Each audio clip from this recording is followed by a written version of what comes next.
Fu Qiuzi, we at Zhajiang Stronghold urgently need a strategist. Would you be interested in joining us? Li Qianluo asked. Fu Qiuzi was flabbergasted. Come on. Couldn't you have thought about the name for just a couple more seconds? Zhajiang Stronghold sounds incredibly crude. Just imagine having to introduce myself. I am Fu Qiuzi, the strategist of Zhajiang Stronghold. At first listen, everyone might think I'm a chef at a fried sauce shop. How embarrassing. Fu Qiuzi touched his forehead, truly feeling a headache coming on. But now, the real question before him was whether to trust Xiang Beifei and Li Qianluo and join their so-called Zhajiang Stronghold. Fu Qiuzi had never been able to fully assess their strength. He had secretly used his heavenly connection to probe the two but could never gauge their depth. However, he knew very well that their display of power back in Giant Spirit Village was definitely superior to his, and now that the two dared to challenge three factions, maybe they were truly capable. He decided to take a gamble. After hesitating for a long time, Fu Qiuzi finally said, I could, but could we change the name? Zhajiang Stronghold. I just can't bring myself to say it. You don't like the name? How about we call it Fried Sauce Gang? Li Qianluo asked. Fu Qiuzi, come on. Is the difference between stronghold and gang really the point? Isn't the real issue with the words fried sauce? Fu Qiuzi almost spat blood. He brushed his chest to calm himself down and said, forget it. The name doesn't matter. The key thing right now is, Daoist Xiang, are you sure you can defeat Elder Jin? Let's just try and see. Xiang Beifei didn't explain in detail. Fu Qiuzi wanted to say more but ultimately held back, saying nothing more. Since he had chosen to join Zhajiang Stronghold as a strategist, he decided to trust them once. Cough, cough. Be careful. If he was able to demolish our painstakingly built unrestrained base all by himself, it shows that he is no ordinary foe. The high priest said in a rather weak voice. Don't worry, high priest, I'll be careful. The man with the split head said, having appeared very irritable earlier, wanting to break the rules and start a fight. But that was just a pretense in coordination with the woman with the split lip. As a heavenly connection realm expert, he wouldn't underestimate a human who had repeatedly disrupted their plans. Li Qianluo was right. Ghost Mustache of Remnant Visage's visit wasn't to invite Xiang Beifei to join them, but to provoke him. They were simply looking for an excuse to attack Xiang Beifei, then have the split-head man kill him, allowing the high priest to parasitize Xiang Beifei's body. Xiang Beifei was well aware of this fact. He and Ghost Mustache of Remnant Visage were in a life-and-death struggle anyway, but since Ghost Mustache had established the Dawn Alliance, they had to abide by their own rules and act accordingly, therefore they sought such a pretext. However, when killing him, try to keep his body intact. Cough, cough. Completely intact, the high priest said. Understood. I will ensure his body is delivered to the high priest unharmed, providing a perfect vessel. The man with the split head said. The demon tentacle race has always primarily used parasitism, choosing human bodies as vessels because the human race is naturally endowed with a Dao embryo, making it ideal for hosting. Before reaching the heavenly connection realm, any human body could serve as their vessel, but in the heavenly connection realm, ordinary human Dao embryos cannot last long. A perfect fit is necessary. Every body he found could not last long. They would all break down under his power. However, he was unable to kill a Zhuzhou Heavenly Connection Realm human because Zhuzhou was well guarded, making infiltration impossible, and those Heavenly Connection Realm humans generally lived a life of luxury, almost never leaving Zhuzhou territory, let alone giving him a chance to strike. This forced him to frequently change vessels. But the moment he saw Xiang Beifei, the high priest knew his opportunity had arrived. Xiang Beifei was his most perfect vessel, so he must kill Xiang Beifei. Go! At all costs. The high priest stretched out his hand. A slit opened in his finger, and a red tendril extended, entering the wound on the split-head man's head. The split-head man's spirit revived. He rubbed his fists, causing a cracking sound, and then he let out a cold laugh. By the banks of the Blackwater River, the three factions had already used their powerful means to set aside an area, specifically for settling personal grievances. By this time, The place was already teeming with people, all eagerly awaiting the battle. After all, who doesn't love a good show? Who wins or loses didn't matter to them. They just wanted to watch how real experts fought. Come on, come on, place your bets, place your bets. Demon Tentacle Race's split-head disabled man versus the young genius from Kongji Abyss decide their battle at Blackwater River. The inaugural battle of the Land of Inheritance, foolish money, quick bets. Li Qianluo really was a girl who loved chaos. Feeling too bored, she set up a betting pool, continuously calling out, quickly attracting a large crowd of cultivators to watch. The method of the bet was also very simple, just wager the treasures one possessed. Those who could come to the Land of Inheritance were at least at the god refining stage, and every E-Trib cultivator had plenty of treasures like beast pills, the most commonly used currency among them, as well as spirit energy or with special abilities, all of which could be used for transactions. I bet on Xiang Beifei to win. Anyone who dares to bet against me, come on over, it's 1-to-1. Whatever you bet, I'll wager an item of the same quality, Li Qianluo said magnanimously. Do you have enough chips to cover that? Asked a E-Trib cultivator. With a wave of her hand, Li Qianluo made a pile of items appear in midair, comprising beast pills full of strong spiritual power and spirit energy ores, along with some special desolate beast horns or bones. All extremely precious treasures. So wealthy and imposing. From early god refining to late orifice transforming stages, there were all sorts of items, densely packed and numbering over 1,000, immediately attracting many greedy glances. Though it's said that wealth should not be flaunted, Li Qianluo seemed not to care at all as she slightly vibrated her heavenly connection realm aura and intimidated the other cultivators. Those god-refining and orifice-transforming cultivators who had ideas could only retract their gazes, as they dared not target anyone in Heavenly Connection Realm. As for the masters in Heavenly Connection Realm, they pondered quietly without revealing their stance. All my treasures are here. If you see an item you like, just bring an item of the same quality to bet against me. If the Demon Tentacle Elderjin wins, you can take the item you like for free. If Xiang Beifei wins, then the item you put up will belong to me. Each Taoist can only bet once, Li Qianluo said, laying out simple rules. Isn't this a huge win? Many E-Trib cultivators were rooting for the Demon Tentacle Tribe's Mohawk Man, whose strength was witnessed by all, deterring most cultivators. Yet Li Qianluo dared to stake all her possessions on Xiang Beifei winning? Was she out of her mind? Many who believed the Mohawk Man would win were itching to take part. In their eyes, Li Qianluo was practically handing them warmth. I'll use a mid-god refining black iron beast horn to bet against this beast pill of the turtle snake eagle, betting on the demon tentacle elder Zhun to win. An early orifice transforming ghost pearl against this beast pill of the red sun vermilion bird, betting on the demon tentacle elder Zhun to win. I'll put up a mid-orifice transforming condensed crane beast pill to bet against the single horn of the furious steed, betting on the demon tentacle elder Zhun to win. As there was nothing else to do, many E-Trib cultivators joined the betting against Li Qianluo. Upon liking one of Li Qianluo's displayed treasures, they would bring out their own treasure of the same quality. Li Qianluo, laughing and joking, tagged each cultivator's treasure with their aura imprint, and then linked them to her displayed items.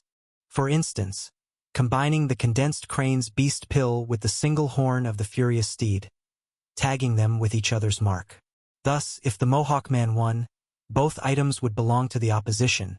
If Xiang Beifei won, both would belong to Li Qianluo. While she was betting against others, there were also several masters in Heavenly Connection Realm observing from a distance. For these masters, participating in such bets was beneath their dignity. They merely watched. This included the leader of the Heavenly Demon Assembly, Night Demon. Night Demon was not only keeping an eye on Xiang Beifei, but he also had his reservations about Li Qianluo. Although he was unaware of Li Qianluo's capabilities, she was a Heavenly Connection Realm master and deserved attention. His gaze drifted over the array of beast pill treasures, treating orifice transforming treasures as insignificant. These items only appealed to orifice transforming cultivators. His caliber of strength found them unworthy. But soon, his gaze suddenly sharpened, Among these diverse, spirit energy-rich items, there was an inconspicuous stone that looked like a brick that had been broken.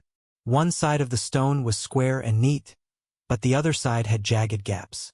This half-brick had no spiritual power fluctuations and looked dusty and ordinary on the surface, something any uninformed cultivator would dismiss as just half of a broken brick. However, upon seeing this half-brick, Night Demon's expression momentarily stiffened. "Isn't this?" A flash of excitement appeared in Night Demon's eyes. A black light flickered briefly in his hand, and demonic chi gathered. Soon, another half of a gray brick appeared in his hand. But one side of this half-brick was square and neat, while the other seemed to have a gap as if broken. Upon careful comparison, Night Demon was surprised to find that the crack in the half-brick he held matched exactly with the one Li Qianluo had. This meant the two stones could be combined into one complete brick. Holy stone. It's actually a holy stone. Such a precious item, and she has half of it. Night Demon carefully held the half-brick in his hand as if it were an incomparable treasure, fearing that it might break further. This holy stone also had another name called 5 Pieces of Stone. Night Demon quietly pocketed half of the brick and then snapped his fingers, saying, "Yi Hun." A middle-aged man with a composed expression immediately responded respectfully, "What are your orders, young master? Did you see that item?" Night Demon gestured slightly. Yi Hun followed the direction Night Demon had indicated and soon saw the half-brick floating beside Li Qianluo. His expression turned to one of shock. "It's a sacred stone." He took a couple of steps closer in disbelief. After confirming it, he murmured, "This half of a sacred stone is actually with her. It's like searching in vain only to find it where you least expect. We paid a heavy price in the Edge Corner airspace to obtain this half of the sacred stone. We've been searching for so many years without a glimpse. And to think that this girl has it." Night Demon squinted his eyes. Remembering the past events, Yi Hun said, "Originally, a whole sacred stone broke into 8 pieces, and we struggled so much just to snatch 3 of the tiny fragments. Did she manage to get the remaining 5 tiny pieces?" The more Yi Hun thought about it, the more dissatisfied he became, saying, "She actually managed to collect 5 tiny fragments of the sacred stone." In his eyes, obtaining even a single small fragment was incredibly significant, and Li Qianluo having 5 was practically tantamount to showing off her wealth. Night Demon coldly watched as Li Qianluo took out the sacred stone fragments and said, "Go and test the waters. Since she's brought this item out to gamble, she might not even know what it is." "Yes, young master." Yi Hun tried to maintain his composure, bowed slightly, and then vanished from the spot. Li Qianluo was still cheerfully managing her gambling station, letting the bet items from others float in the air, recording each one. Yi Hun had already arrived at the scene, his eyes briefly passing over that fragment of the sacred stone before quickly moving away and pretending to scan the other treasures that Li Qianluo had laid out. "Fellow Taoist, do you see anything here that catches your eye? If you want to take something, you can bet an item of the same quality. Win and it's yours," Li Qianluo asked. "I'll have a look first." Yi Hun examined some precious orifice transforming phase beast pills, his gaze lingering intently on a demon Een beast's pill. Seemingly very interested in this orifice transforming period demon Een beast pill, deliberately avoiding looking at the broken brick. "This is a fine item," Yi Hun remarked while looking at the demon Een beast's pill. Li Qianluo said cheerfully, "You should also know how powerful a demon Een beast's pill is. Want to try your luck and bet with something of the same quality?" "I'll bet on Xiang Beifei winning." "That's fine. I'll stake a dazzling lake flower against your demon Een beast's pill, betting on the demon tentacle race's Eldergen winning," Yi Hun said promptly, taking out a purple gold crystal flower. "Same quality, both in the orifice transforming phase, all right? No problem." After verifying the items, Li Qianluo snapped her fingers and a stream of spiritual power quickly spread out, connecting the dazzling lake flower and the demon Een beast in midair, while also stamping Yi Hun's aura imprint on them. This way, if Eldergen won, Yi Hun would be able to directly take both the dazzling lake flower and the demon Een beast's pill. If Xiang Beifei won, Then both items would belong to Li Qianluo. After finishing, Yi Hun's gaze nonchalantly landed on the half-brick and he inquired, "What's the story with this ordinary-looking broken stone? Are you gambling with it too?"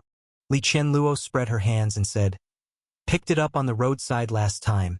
A desolate beast at the Heavenly Connection stage was fiercely protecting it, so I thought it must be something good." Yi Hun calmly asked, "What's its use then?" "I have no idea," Li Qianluo said innocently and then tossed the half-brick down, placing it carelessly on the ground. "So she doesn't recognize its value.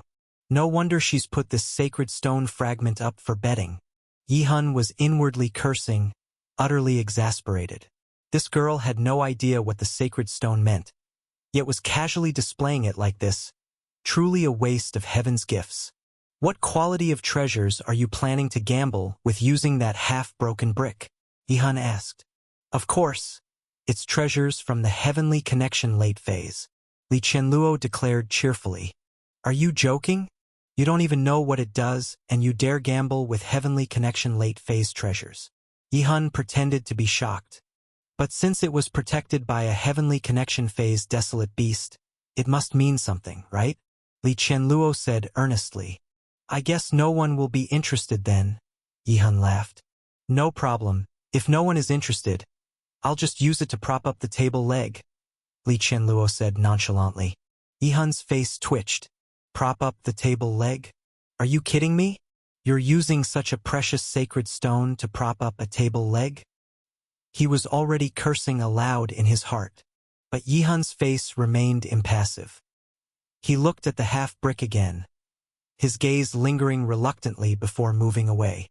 Truth be told, in Yi Hun's eyes, the half-brick was more valuable than any treasure of the Heavenly Connection late phase. "How about this? I happen to be quite interested in strange and rare stones. How about I bet against this stone?" Yi Hun asked. "No, each person here can only bet one item at a time. You've already made a bet. No more betting. That's the rule." Li Qianluo cheerfully refused. Yi Hun wanted to say more, but Night Demon's voice resounded in his mind. "Come back. But she doesn't know the value. Do not startle the snake by hitting the grass. She doesn't know the goods. We have plenty of opportunities. After all, everyone is trapped here. She can't escape," the Night Demon said.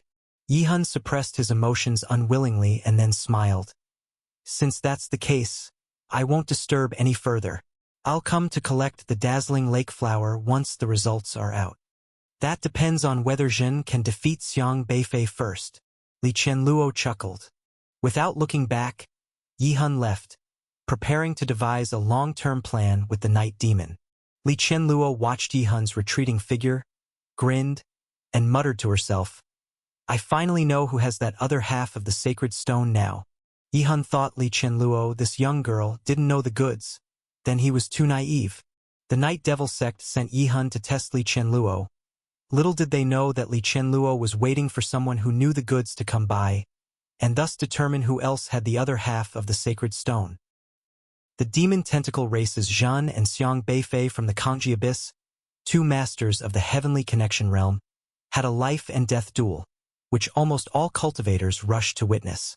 This was destined to be a spectacular battle. When Xiang Beifei arrived on the scene, the split-headed man had been there for quite some time, watching Xiang Beifei with cold eyes. "Quite gutsy to actually accept the challenge," the split-headed man sneered. "Not bad." Xiang Beifei looked at the split-headed man calmly. Precisely speaking, he was observing the heavenly Tao laws the split-headed man was communicating with. "Woof!" Xiaohe lifted his head next to them with a spirited look. The split-headed man lowered his voice, sneering in a sound inaudible to others. "Xiang Beifei, do you really think I don't know your origins? From Kangji Abyss? How ridiculous! So what if you know?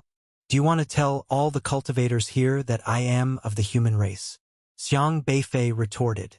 The split-headed man narrowed his eyes. Was this guy so fearless?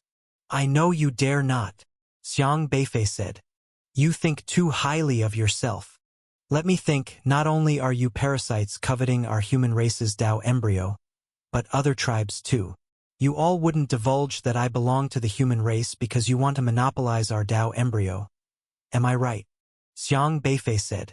Only the demon tentacle race had found Zhuzhou's location but always kept it a secret from the E-Trib. Even the moon god race didn't know this time. They also wouldn't reveal that Xiang Beifei was of the human race. Otherwise the night demon tribe and the moon god race would intervene, and then obtaining Xiang Beifei's corpse would become very difficult. The split-headed man's face darkened. You are very clever, he said. But clever humans do not live long. Murderous intent shone in the split-headed man's eyes. That's hard to say. Xiang Beifei remained very calm. Swish! A terrifying fluctuation suddenly lit up on the split-headed man's body. His body, like a volcano, suddenly exploded with red light. Countless red tentacles rolled out, spreading outward from him. Each of these tentacles immensely powerful, causing even the air to become stagnant. Such powerful tentacles! When the split-headed man revealed his true form, many cultivators were secretly shocked. The terrifying aura was no joke, capable of killing most of the cultivators present. Although they were already aware of the demon tentacle race's ferocity, witnessing the split-headed man's action still left them extremely astonished. Fortunately, I was clever to join the Dawn Alliance led by the demon tentacle race's Elder Jin. With such tremendous power, he can definitely lead us out. Xiang Beifei from the Kangji Abyss probably can't win this fight. Many cultivators started discussing animatedly. Shoo! Shoo! Shoo! Thousands of red tentacles fiercely lashed out in the air, creating powerful ripples, making the entire void seem to twist. The dense tentacles, like arrows, locked onto Xiang Beifei's aura, shooting towards him. These tentacles were extremely formidable, their momentum far surpassing that of Zhao Yingguang. The target locked by the red tentacles couldn't move away at all. Yet, Xiang Beifei simply calmly raised his head, watching the red tentacles coming from the sky. His black and white spiritual power subtly vibrated. A mysterious and vast aura circulated around him. The black and white spiritual power quickly transformed into a strange 8 trigrams pattern under his feet, sinking into the air and forming an 8 trigrams ripple around Xiang Beifei. At that moment, the split-headed man suddenly furrowed his brow.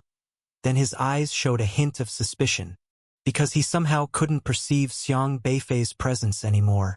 To know that Xiang Beifei was clearly standing there, visible, yet seemed like an illusion. That wasn't the important part. The key was that his red tentacles, initially locked onto Xiang Beifei, lost their target as Xiang Beifei's aura disappeared, starting to become unstable. Cultivators generally engage in duels by using their perception to lock onto their opponent's position, ensuring accurate strikes no matter how they themselves move. However, Xiang Beifei concealed his presence using orifice perception, rendering any attacks that relied on locking onto one's aura ineffective, a situation that would undoubtedly cause his opponent a great deal of frustration. Don't think you can escape just by doing that, the split-haired man snarled, unable to perceive his opponent but still able to see, and he continued to force the red tentacles toward the spot where Xiang Beifei stood. Xiang Beifei simply watched calmly as the split-haired man's heavenly Dao laws, communicated through ghost mustache of remnant visage, presented a unified front. It was a mass of gold phantasm replete with tendrils, almost indistinguishable from their physical forms. Up to this point, the split-haired man hadn't yet applied his heavenly Dao laws to Xiang Beifei, which meant that Xiang Beifei couldn't yet control the split-haired man's heavenly Dao laws. That didn't really matter, though, because if it came down to a real fight, Xiang Beifei wasn't necessarily at a disadvantage. The 8 trigrams array patterns rapidly surged around Xiang Beifei like ripples in a water barrier erected in front of him. Hum! Hum! Hum! The red tentacles instantly pierced into the barrier surrounding Xiang Beifei, but as soon as each tentacle entered his range of spiritual power, they began to bend as if entering water. These tentacles looked too messy. It would be better to tie them into a knot. Xiang Beifei mused to himself as he spoke, and the moment his words fell, the rules of spiritual power around him shifted as if they'd taken on anew this position. The direction in which the red tentacles were attacking was inexplicably drawn to other directions, tangling uncontrollably with other red tentacles, colliding with each other, forming tight knots. In just a moment, the previously fierce and unstoppable red tentacles now obediently knotted themselves around Xiang Beifei, with one even wrapping around him in an entire circle like knitting a sweater, intricately weaving through the rest of the tentacles. The force of the raging assault dissipated as the red tentacles collided and knotted, their power neutralized by the tentacles themselves. All the watching cultivators were taken aback, their gaze turning unanimously to the split-haired man. Most from the E-Trib understood the abilities of the demon tentacle race well. Their strongest tentacles could launch unpredictable stabbing attacks from different angles, causing many E-Trib cultivators much distress and apprehension. And yet, for some reason, these formidable tentacles tied themselves into knots when facing Xiang Beifei. The split-haired man looked stunned, seemingly just as perplexed about why this happened. He was certain he had targeted Xiang Beifei, and even now he felt his tentacles aimed at Xiang Beifei's location. But for some reason, as they got within 10 meters of Xiang Beifei, they abruptly bent, respected as a criterion, a very powerful ability that Xiang Beifei possessed. Now, he was no longer the man who had to struggle when facing experts of the Heavenly Connection realm. After understanding what the Heavenly Tao was, his comprehension of the respected as a criterion ability had deepened dramatically. This world was filled with countless Heavenly Tao laws, and respected as a criterion meant that within the domain he created, he dictated the Heavenly Tao laws. When the split-haired man's formidable red tentacles surged into Xiang Beifei's, respected as a criterion domain, because the tentacles couldn't lock onto Xiang Beifei, the directions of different tentacles were led by the nose by Xiang Beifei. Xiang Beifei merely had to establish his own laws around his body, and the opponent's tentacles had no choice but to act according to his will. And this was something the split-haired man clearly didn't understand. Damn it! The split-haired man refused to believe this reality, yelling angrily as he prepared to retract his tentacles and launch a second round of attacks. But to his further dismay, his lengthy tentacles had knotted so tightly that he couldn't untangle them no matter how he struggled. The bizarre knots seemed compact and were tied securely. Damn it! The split-haired man growled, and with a slight tremor, he forcefully severed his own tentacles as if cutting through a Gordian knot. If knots couldn't be untangled, then a clean slice was the answer. After all, the regenerative abilities of their tentacles were incredibly strong. They were endless. Being severed was no big deal. Swoosh! Swoosh! Swoosh! The split-haired man once again uncoiled his powerful tentacles and hurled them towards Xiang Beifei. But Xiang Beifei still gestured indifferently, not even bothering to move. He relied on the powerful domain of respected as a criterion to once again confront the split-haired man's tentacles. Countless tentacles once again burst into the domain of respected as a criterion, where, without exception, they were forcibly influenced by Xiang Beifei to move in his desired manner. Crack!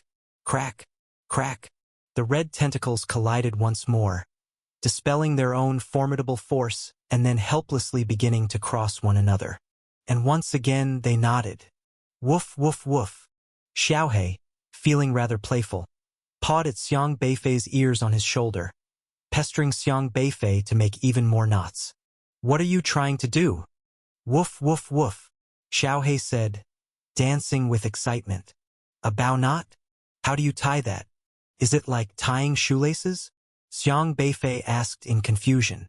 Yumong popped out from Xiang Beifei's clothing, looking very excited, and volunteered, stretching out 2 small tendrils to demonstrate knot tying in midair, showing Xiang Beifei how to tie a bow knot. Is this how it's done? Xiang Beifei tried to change the respected as a criterion domain and tied 2 red tentacles into a bow knot, but his technique was too crude and clumsy. Woof woof. Xiaohe couldn't stand to watch and insisted on taking control of the respected as a criterion domain. Fine, you guys play.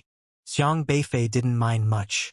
After all, Xiaohe was naturally mischievous and capable of stirring up plenty of trouble. So he simply handed over the dominion of his domain to Xiaohe.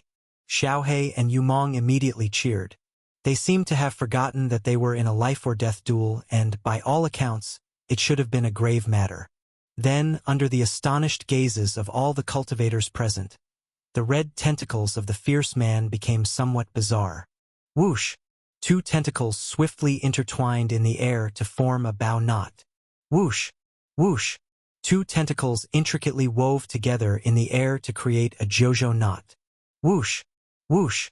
Whoosh! Three tentacles deftly combined in the air to twist into a Pippi shrimp knot. It has to be said that, when it comes to causing mischief, Xiaohei has never been outdone. After taking over the respected as a Criterion domain, it instantly defied the heavens. Its knot-tying technique was much more skilled than Xiang Beifei's. In the end, even Era couldn't help but join in with howls. Under the tactics devised by Yumong and Era, an array of bizarre operations kept emerging. The three little creatures had no idea what was filling their heads all day, playing all sorts of tricks with those irate tentacles. Bow knots and JoJo knots were mere child's play. Xiaohei even alarmingly led the red tentacles to knit a sweater of their own accord. The tentacles nimbly weaved through each other, stitch by stitch, methodically and precisely. Elder Zhen of the prestigious demon tentacle race, revered and feared by his subordinates with just a shake of his foot, now had his tentacles engaged in delicate needlework, rendering all the cultivators agape. What was supposed to be a majestic battle suddenly took on a bizarre turn. The burly, muscular man, known to be taciturn, imposing, domineering, and greatly feared for his power, was evoking awe from many cultivators. But now, for some inexplicable reason, while he was aggressively attacking, his tentacles were weaving all sorts of vivid creations like ropes, which was most astonishing. Is Elder Zhen of the Dawn Alliance performing a knot-tying stunt show?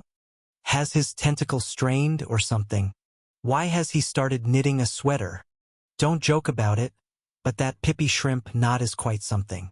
I never knew the tentacles of the demon tentacle race could be played like this. Elder Zhen is truly dexterous. Gosh, despite his ferocity, it turns out that the muscle man has a little princess hidden inside him. Suddenly, the surrounding area filled with the chatter of the cultivators, who were unaware of what was happening on Xiang Beifei's side, since nobody could perceive Xiang Beifei's powerful and strange domain. From any angle, it seemed like the burly man was showcasing his knot-tying talent. These discussions reached the ears of the burly man, nearly causing him to spit blood. He, dexterous and crafty, harboring a little princess inside? Are you asking to be annihilated by saying that? Such comments were a tremendous insult to him. Blood rushed to the burly man's head so swiftly that even the split in his head squirted a mix of red and white brain matter. A stern cultivator of the heavenly connection realm, esteemed within the demon tentacle race, making his subordinates tremble with a mere shake of his foot, was now being ridiculed as a simple-minded dolt with crafty hands. Where was he supposed to put his face? The burly man was burning with rage and completely lost it. You must die, he bellowed furiously, looking at Xiang Beifei with resentment. Bang! Bang! Bang! All of the tentacle knots exploded instantly, turning into clouds of blood mist. Red lights burst forth from the tentacles in the air, radiating strikingly and illuminating the banks of the Blackwater River. Initially, when he attacked, he had remembered the high priest's words about not destroying Xiang Beifei's body. But now, he wished nothing more than to tear Xiang Beifei to pieces and was not planning on holding back at all. The red tentacles glowed with powerful vibrations of spiritual power. Their strength, compared to normal, had increased tenfold, terrifying even the mid-heavenly connection cultivators, causing their hearts to race. Such formidable power seemed unstoppable. Boom! Tentacles brimming with murderous intent slammed violently into Xiang Beifei's, respected as a Criterion domain, determined to obliterate him. Whoosh! Whoosh! Whoosh! Yet, the terrifying red tentacles were still manipulated in the air, weaving together and then, through the middle, pierced with an arrow. An arrow through heart not. His own attack was still ineffective. The man with the slit head was completely dumbfounded. He had originally thought that dealing with Xiang Beifei would be a piece of cake, but he never imagined he would face such an insult. You. The man with the slit head was so enraged that he spewed out a mouthful of fresh blood. He was beginning to question his life now. Xiaohei's antics caused no real harm to the man with the slit head, but the insult was extremely severe. The man with the slit head couldn't understand why Xiang Beifei was so strange. His attack was very powerful, and his heavenly connection realm tentacles were invincible in both defense and offense. Against any opponent of the same level, he could blast them to smithereens with his strong and overbearing tentacles. But Xiang Beifei seemed not to play by the rules at all. He didn't confront him head-on, instead relying on a very strange domain to toy with his tentacles. Up to now, this guy hadn't even touched his tentacles. This made the man with the slit head extremely angry. Even if Xiang Beifei defeated him with his powerful strength and destroyed his tentacles, he would have felt better. But such behavior was intolerable to the man with the slit head. "I must kill you. I must kill you." The man with the slit head was shaking with rage, his speech slurred. He immediately retracted his tentacles, no longer attempting to attack Xiang Beifei with them, but instead floated them in mid-air. All of these tentacles lit up with a silvery white glow, and each one displayed different fluctuations, but the aura they emitted was very strange. Right then, Xiang Beifei suddenly became surprised.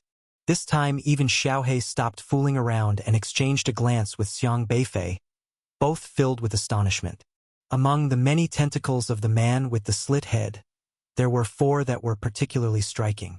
These 4 tentacles were silvery white, vastly different in aura from his red tentacles. And on these 4 silvery white tentacles flowed a powerful presence, quickly forming various system interfaces. Host, Shen, SR level, Thunderclap Majesty System, Realm, Early Heavenly Connection. Host, Shen, SR level Dynamic System, Realm, Early Heavenly Connection. Host, Shen, SR level Heartbeat System, Realm, Early Heavenly Connection. Host, Shen, SR level Prairie Fire System, Realm, Early Heavenly Connection. 4 system interfaces in total appeared on the 4 tentacles of the man with the slit head. He actually has 4 systems? Xiang Beifei had not expected such a situation at all. Even he had never seen a cultivator with 4 systems before. According to Taoist Qingyang just before his death, all the systems of Zhuzhou were transformed by Xiang Beifei's grandfather after he led the remaining Hanxia people away from the human race. He transformed the Tao embryo into a visualized cultivation method, enabling the people of Zhuzhou to become stronger faster and thus protect themselves from desolate beasts. This also meant that the system was unique to the people of Zhuzhou. But now a system had appeared on the man with the slit head's tentacles. Had the system changed owners? Before now, Xiang Beifei didn't know that systems could be removed from humans in such a way and transplanted onto someone like the man with the slit head. The SR-level Thunderclap Majesty System and Dynamic System. Aren't those Lin Fan and Xie Lixing systems? Xiang Beifei was familiar with these 2 systems. Lin Fan, who controlled the power of thunder and lightning, came from Yangzhou University, and Xie Lixing with the dynamic system was from Jizhou University. Both of them were captured by Broken Throat during the freshman competition and taken to the Withering Forest, and have been missing with no news since then. But now their systems have appeared here, and it seems the situation speaks for itself. Woof woof, Xiaohei asked in surprise. Xiang Beifei nodded slightly. It's possible. If the system is the Tao embryo, they certainly have a way to seize the human race's Tao embryo for themselves. The human race is favored by the heavens.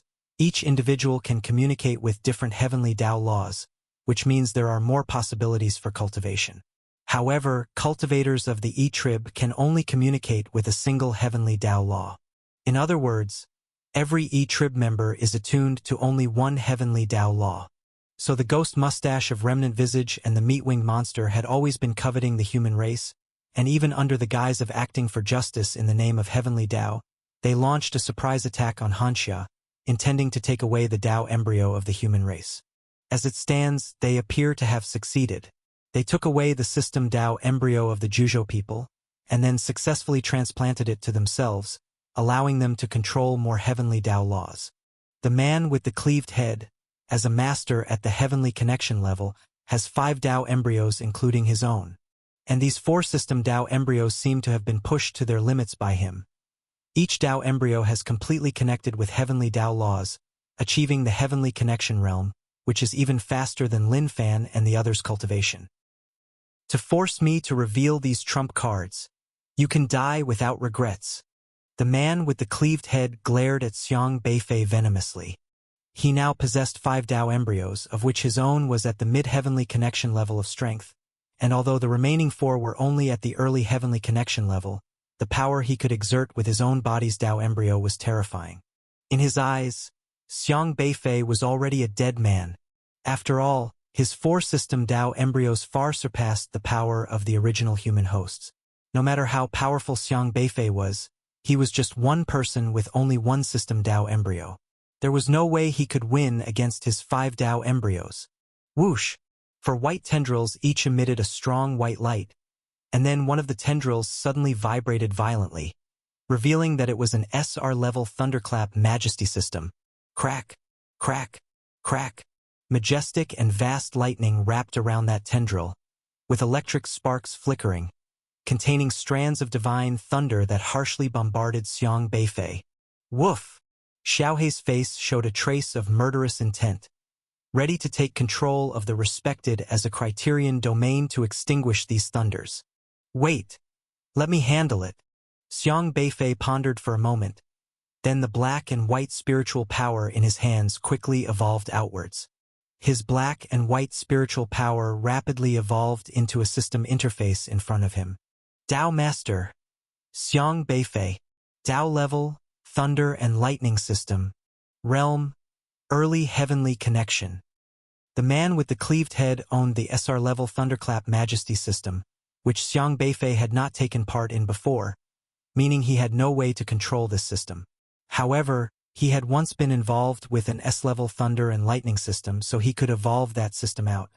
Xiang Beifei's body immediately flickered with blue lightning, roaring around him as he faced the descending thunder from the man with the cleaved head. But when the man with the cleaved head saw the lightning on Xiang Beifei's body, he was not shocked but pleased. He sneered coldly in his heart and mockingly said, "So, you're also a handler of a thunder system. What a fool! You probably don't know that I now have your human system as well." Boom! Boom! Boom! The lightning from Xiang Beifei and the man with the cleaved head collided in the sky, immediately exploding into thousands of electric sparks, with a wild surge of spiritual power sweeping out and rattling everything along the banks of the Blackwater River. Many cultivators' faces turned pale, frightened by this terrifying impact, and they quickly ran away, fearing they would get struck by the lightning if they were even a moment slow.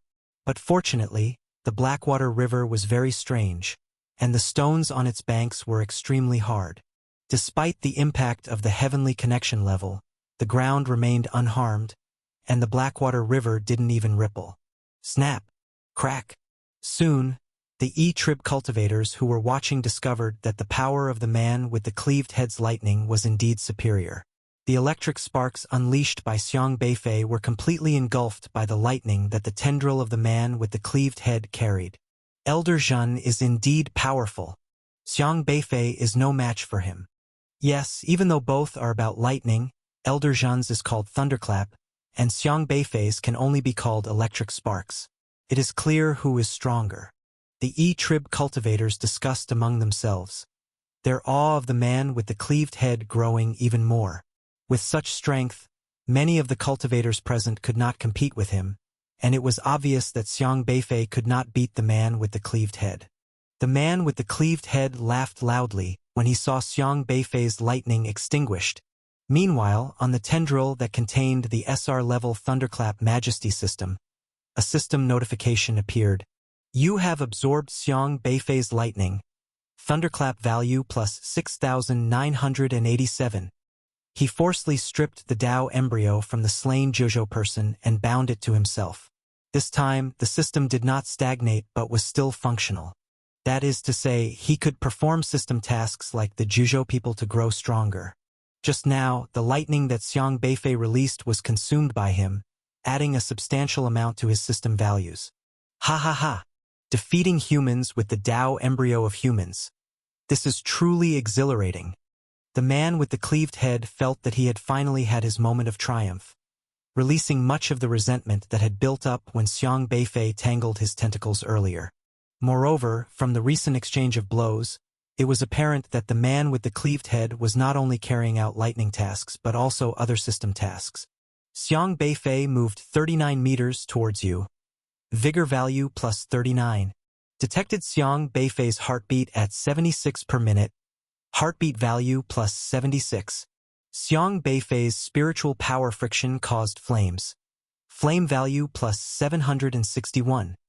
In the confrontation with Xiang Beifei, the man with the cleaved head's 4 systems were operating, treating Xiang Beifei as a task target, and incorporating him into the system values. The man with the cleaved head grew even more smug. After transforming the human's Tao embryos into systems, they were so convenient to use. Now controlling 4 systems, he was curious to see Xiang Beifei's reaction. However, Xiang Beifei just stood there as if deep in thought, considering something. You little rascal, you probably can't imagine what I possess. Your human race has a saying, to fight others with their own methods. Today, I'm going to use your Zhuzhou human race's system Tao embryo to have a good time with you. To let you understand why we, the demon tentacle race, are a nobler race than you humans. The man with the cleaved head laughed louder and prouder as the system fluctuations on his 4 tendrils flickered more and more intensely. The man with the splitting headache now had 4 human systems on him. Just now, the thunderclap had devoured the lightning created by Xiang Beifei and even helped him with a series of system tasks related to the various systems he was bound to. It seemed obvious to him that Xiang Beifei was no match for him at all. However, he could never have imagined just how wrong he was. Even now, Xiang Beifei still needed to take part in other people's system tasks to be able to control the system of this man, even though the system had been transplanted onto the tentacles of the ghost mustache of Remnant Visage. The principle was the same. The lightning that Xiang Beifei had simulated just before was deliberately created by him. Once the man with the splitting headache completed system tasks on Xiang Beifei's behalf, that essentially meant that the system was already worthless in Xiang Beifei's eyes. However, the man with the splitting headache had no idea about Xiang Beifei's prowess. Not to mention him, even the owners of various systems in Zhuzhou had no clue whatsoever. The man with the splitting headache shifted his focus to the tentacle that was bound to the Thunderclap Majesty system. You have spent 10 million Thunderclap value and deployed Thunderclap Majesty. Xiang Beifei has just deployed lightning and been devoured by you. Thunderclap Majesty will exert 100% suppression on Xiang Beifei. Swish! The tentacle with the Thunderclap Majesty system erupted in intense thunderous sound. Divine thunder and lightning burst forth in the air, as if igniting the atmosphere. Every region in the sky was covered by the thunder and lightning, quickly turning into a sea of lightning. Xiang Beifei was trapped in the man's sea of lightning, with no possibility of escape. Boy, you dared to toy with me just now. This time I'll make you realize. I am the progenitor of your human systems. When the man with the splitting headache said this, he was full of confidence. After all, he had plundered for human systems. From any aspect, he was far stronger than cultivators with a single system. The man with the splitting headache sneered, waved his hand, and all the lightning poured down towards Xiang Beifei. Boom! Boom! Boom! The purple heavenly thunder roared, each lightning bolt as thick as a bucket. When they struck down, they seemed to tear the void apart. No being could exist in this sea of lightning. Thunderclap Majesty. As the name suggests, each bolt of lightning struck with the force of 10,000 June. He had spent 10 million system value, which means a single bolt held the terrifying power of 10 million June. As the heavenly thunder roared towards Xiang Beifei, the man with the splitting headache even launched another system's ability. The dynamic system. You have exchanged 10 million vigor value to limit Xiang Beifei's movements with immovable as a mountain. Introduction to immovable as a mountain. If the opponent is weaker than you, they will not be able to move. If the opponent is on par with you, their movement will be severely disrupted, and their mobility greatly weakened. You have exchanged 10 million vigor value to enhance the thunder with swift as an escaping rabbit, increasing the speed of the lightning by 1,000 times. The man with the splitting headache knew that there was something odd about the domain around Xiang Beifei, so he spent 10 million system value at once to restrict Xiang Beifei's movements, and also spent another 10 million vigor value to enhance the dynamic system's ability onto the plummeting lightning. In the martial world, nothing is invincible except for speed. If there was a problem with the domain around Xiang Beifei, then he would break it directly with speed. As long as the speed was fast enough, the domain would certainly be completely penetrated. Zoom, zoom, zoom. The speed of the lightning in the sky instantly increased by numerous notches, so fast that it was astonishing. In the land of inheritance, instantaneous movement was impossible because the space here was sealed, but the lightning burst from the man's tentacles was too fast, almost as if it was teleporting. In an instant, the terrifying lightning was right in front of Xiang Beifei, and this time, Xiang Beifei's domain indeed failed, as if shattered by the lightning. The thunder moved unhindered as if into a no-man's land, and even Xiang Beifei himself didn't move one bit, as if petrified by fear, losing even the instinct to move. The man with the splitting headache secretly rejoiced in his heart, thinking Xiang Beifei was restrained by the dynamic system, and now that the domain also failed, in his eyes, Xiang Beifei was as good as dead. He shouted violently, "Die!"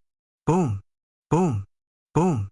The ferocious barrage of thunderclap majesty exploded on Xiang Beifei, that area being pounded continuously with a force of 10,000 Jun, distorting the air beyond recognition. Xiang Beifei, like a lightning rod, drew in all the thunder. With each thick bolt striking him, the air violently surged, and the rumbling sound reached the ears of every cultivator of the Yi tribe. With each strike of the colossal thunder bolt on Xiang Beifei, the hearts of the onlooking cultivators trembled. The lightning was too terrifying, and they thought, if it were them, they would probably have been wiped out both in body and spirit by the first strike, unable to withstand it at all. Boom, boom, boom. Thousands of lightning bolts targeted Xiang Beifei, his position completely covered by the sea of lightning. For a moment, he became the focal point of the thunder, the purple light swallowing up his figure. What terrifying lightning! Is Xiang Beifei now blasted to bits? I can't sense his existence at all, an astonished cultivator asked. Do we even need to ask? The lightning from Elder Zhun of the demon tentacle race is so terrifying.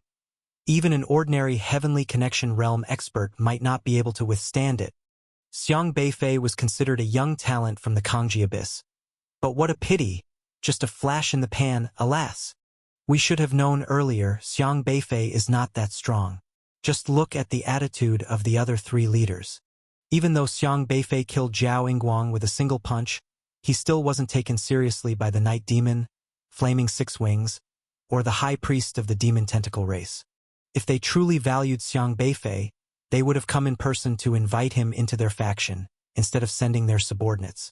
Many cultivators watched the center of the lightning explosion with hearts pounding, full of admiration, fear, and, naturally, regret.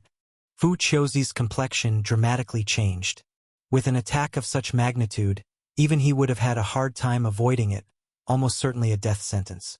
Xiang Beifei appeared not to have resisted at all just now, which made him start to worry. Daoist Li, Daoist Xiang, This is bad news now. Fu Qiuzi hurriedly found Li Qianluo, who was manning her stall, his face anxious. Li Qianluo spoke indifferently. What's bad about it?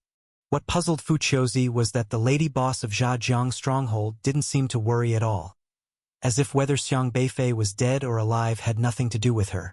Daoist Xiang is in such a situation, and you have nothing to say? Fu Qiuzi asked anxiously. Li Qianluo waved her hand dismissively, counting her treasures with glee. Oh right, I should say something. I've made a killing. These treasures now belong to me. Fu Qiuzi was dumbfounded. What are you babbling about? If Xiang Beifei loses, all your treasures will be wasted. How can they still be yours? Could she be planning to renege? This thought couldn't help but surface in Fu Qiuzi's mind. Meanwhile, The cultivators who bet on the man with a parted hairstyle to win were all surrounding Li Qianluo with a look of surprise and delight. Daoistly, the outcome is settled. I'll take this beast pill now, a Qixia race cultivator said, smiling as he reached out to take the beast pill he had gambled on. However, Li Qianluo slapped his hand away. What's the hurry? The battle isn't over yet, Li Qianluo said nonchalantly. It's not over? Daoistly, could Xiang Beifei possibly survive within that lightning? He's been blasted to ashes. The Qixia race cultivator spoke awkwardly, his tongue twisting with difficulty. Yeah, Daoistly, surely you're not a sore loser? There are rules here. You pay up on a loss, no welching, or you'll face everyone's boycott. Another cultivator from the Jiaojing tribe chimed in. Though only at the orifice transforming stage, he was unabashed in the presence of the heavenly connection realm Li Qianluo, being part of the Dawn Alliance led by the Demon Tentacle race. He was on the right side of the bet, and if Li Qianluo reneged, the other three organizations surely wouldn't just stand by. With backers, he was indeed emboldened. The victor isn't decided yet. Can't you wait until the thunderclap finishes? Li Qianluo appeared totally unconcerned about Xiang Beifei's situation, still smiling. He's been reduced to ashes, and the outcome is still undecided? Those tribe cultivators turned their gaze towards the center of the thunderstorm. But soon, all the cultivators suddenly froze, their expressions one of sheer astonishment. They thought Xiang Beifei had been blasted to ashes, unable to sense his presence. Yet at the heart of those purple thunderclaps, the lightning seemed to be drawn by something, converging into a vortex. The wild lightning sparks continuously converged into this vortex, compressed and squeezed into a mass. The once unstoppable lightning was now being squeezed, its brilliance gradually fading, and soon, a figure was revealed. It was Xiang Beifei. All the cultivators were stunned. He was actually still alive? Not only that, but it seems Xiang Beifei was now controlling the lightning instead. At this moment, Xiang Beifei was still standing there, his clothes unharmed, without any sign of being struck by lightning. He had his hand extended, and at the center of the lightning vortex lay in his palm, all the thunderclaps seeming to converge there. It was as if he was the heavenly god controlling the lightning. How is this possible? The bold and unrestrained man's expression suddenly froze, turning to disbelief. His own formidable lightning had not destroyed Xiang Beifei? Not only that, but he seemed to have lost control over the lightning. How could this be? He was the host of the SR-grade Thunderclap Majesty.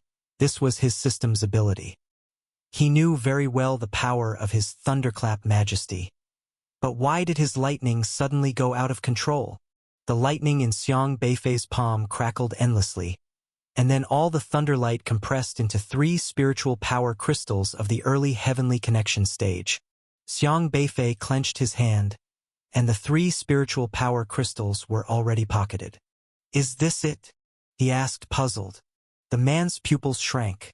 He actually compressed his lightning into 3 spiritual power crystals? What was going on? The man had just spent 30 million system points to launch a full-force attack on Xiang Beifei, but unexpectedly, the opponent was unharmed. That was absolutely impossible. Where had things gone wrong? The man's thoughts raced for a moment until he suddenly realized. Could it be? The man thought of something and looked at Xiang Beifei with intense eyes, saying, "You awaken the UR system." He could forcibly strip humans of their systems, so he naturally understood what grades the human race's Dao embryos were divided into after being transformed into systems. After all, his subordinates had sent back all the information about Zhuzhou, and he was clear about the systemic Dao embryos of the Zhuzhou human race. The 4 systems he had plundered so far were only SR level, and he had not obtained systems of a higher grade yet. Cultivators from Zhuzhou were not easy to deal with, especially since Zhuzhou's currently recognized #1 expert, Luo Yunxian, was stationed there, and both SSR and UR levels were well protected. Therefore, SSR and UR systems were not readily available to him. In fact, the SR level systems were quite powerful. He had already communicated with the Heavenly Dao, so making these 4 SR level systems communicate with the Heavenly Dao was not difficult. However, he also understood that there was a system-level suppression among humans' Dao embryos. Above the SR-level systems were the SSR-level and UR-level systems. If Xiang Beifei had recently been able to wield lightning and control it, it meant that he had most likely awakened a UR-level lightning system. For a human to cross the vast wilderness and reach here, apart from having awakened a UR-level system, there was no other explanation. In the same type of lightning system, and when the strength was about equal, it was very normal for a UR level to control an SR level. In this way, it made sense that Xiang Beifei could control his SR level lightning. Damn! I was careless. Once the man had thought it through, he quickly adjusted his approach and shouted again. So I forgot you could control lightning. But if you think I only have a lightning system, then you're too naive. With the lightning system suppressed, he still had the prairie fire system and the heartbeat system. Though these two systems were only SR level, the type of system was different, so they could not suppress each other. He understood the rules of system suppression. Among cultivators of the same realm, if their system abilities were the same, then the systems would inevitably suppress each other. But if the system abilities differed, then among cultivators of the same realm, the suppression effect could be negligible. Otherwise, the SR level Luo Yunxian would not make those UR awakeners troubled. The tendrils possessing the prairie fire system began to flicker with a fiery red glow, which was extremely dazzling, and in just an instant exploded into flames. The flames radiated terrifying heat, turning into a sky full of fire and once again surrounding Xiang Beifei. At the same time, the man silently used another system ability. You spent 30 million system points to enhance heart throbbing, which can increase the opponent's heartbeat to 3,000 beats per minute. This was a very strange ability. Any living creature with a heart had a heartbeat, so this system normally just needed to hear the heartbeat of a living thing to be able to increase his system points. And after having this system, he could also simulate the opponent's heartbeat frequency with spiritual power, and then use spiritual power resonance to continuously accelerate the opponent's heartbeat. Once it exceeded what the heart could endure, it would directly blow up the opponent's heart. Ordinary people's heartbeats generally did not exceed 160 beats per minute, but the range cultivators could endure varied with strength. From what the man knew of human cultivators, those in the heavenly connection realm could endure up to about 1,000 beats per minute. To ensure a sure kill, he spent 30 million system points in one go, infinitely enhancing the heart-throbbing ability, planning to silently raise Xiang Beifei's heartbeat to 3,000 beats per minute. No one could endure such an enormous heart rate, not even he himself. At that moment, Xiang Beifei was wrapped in flames, but the man did not expect the flames to deal with Xiang Beifei. The flames were just a smokescreen. He needed Xiang Beifei to be dealing with the flames while linking his spiritual power to heart-throbbing. Crash. Indeed, it proved impossible for the man to use flames to deal with Xiang Beifei, because Xiang Beifei, when faced with the overwhelming flames, remained unfazed. He still stretched out his hand, with vortexes appearing in his palm as the flames continuously converged into his hand. The man saw Xiang Beifei absorbing his flames, knowing the moment had come. This is the moment I've been waiting for. His spiritual power quickly surged through the flames to Xiang Beifei's palm, connecting to Xiang Beifei, and then the power of heart-throbbing unfolded, his spiritual power starting to emit a series of special frequencies. Bang! Bang! Bang! The man's spiritual power was now attached to Xiang Beifei's hands, and he faintly perceived a heartbeat, very distinct. This is it. The feeling of heart-throbbing. The man sneered, then began to intensify the rhythm of his spiritual power. Bang! Bang! Bang! 100 beats per minute. 200 beats per minute. 1,000 heartbeats per minute. This heart rate was already the maximum that a master of heavenly connection realm could endure. If he accelerated Xiang Beifei's heartbeat further, the opponent would definitely die from heart explosion. Without any hesitation, the man increased the frequency of spiritual power vibration, preparing to boost Xiang Beifei's heartbeat through resonance. Bang! Bang! Bang! However, he gradually realized something was wrong. The heartbeat frequency he was controlling was supposedly Xiang Beifei's, so why did it seem like it was his own heart beating? A tremor went through his heart as he realized that, unnoticed, his own heartbeat had also reached 1,000 beats per minute. This was already pushing his heart's endurance to its limit. What was most startling was that he discovered he could no longer control his own heartbeat. It was as if it was controlled by some mysterious force. No, this force was not mysterious at all. It was from his own spiritual power vibration. He was actually using his own spiritual power to increase his heartbeat frequency. How is this possible? Wasn't the heart-throbbing feeling coming from Xiang Beifei? Why is it myself? The man shuddered all over, because his heartbeat was too fast. His entire body had become stiff by now. His blood seemed to be boiling, rushing very quickly, and even his spiritual power was chaotically surging throughout his body, becoming uncontrollable. Stop! Stop! This is terrible. This heart-throbbing feeling. The man's face grew increasingly horrified. Heart-throbbing, by its name, makes the heart bang-bang pound until it explodes. But he soon discovered that no matter what he tried, he couldn't stop, as his heartbeat had unconsciously slipped out of his control, and he found himself unable to stop it. Detected host's current heartbeat rate, 2,000 times per minute. Heartbeat too fast. Please decelerate. Detected host's current heartbeat rate, 3,000 times per minute. Heartbeat too fast. Please decelerate. But the man was already unable to decelerate, his whole body trembling, all the tendrils like being electrocuted, rapidly trembling. How could this be? How is this possible? I have 4 systems. The man couldn't accept the situation before him. He was thoroughly familiar with the systems he had wrested from the human race of Jojo. He had completed every requirement and every system task for these 4 systems, perfectly controlling them. Yet in this moment, he was horrified to find that his systems no longer obeyed him.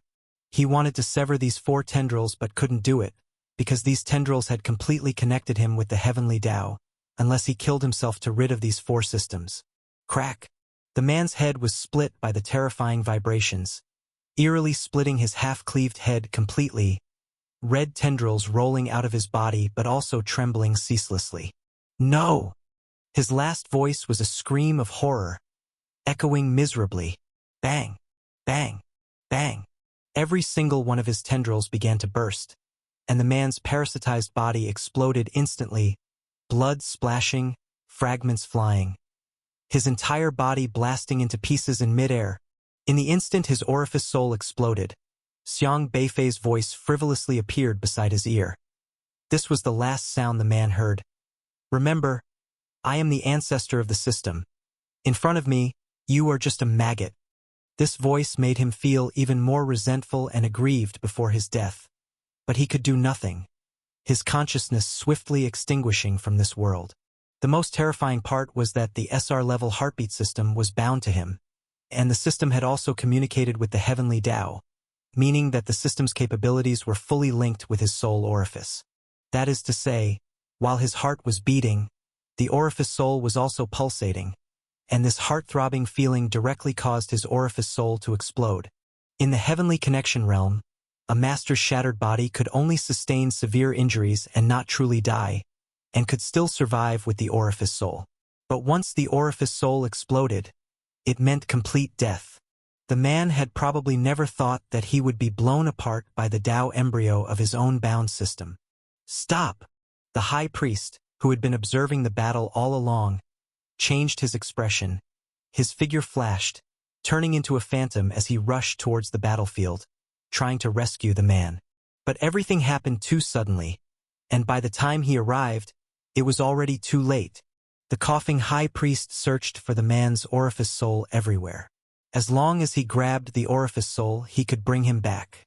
However, everything had been blasted away, and only the terrifying aftereffects of the explosion reverberated in the air, along with Xiang Beifei, who stood in the center of the aftermath, calmly watching him.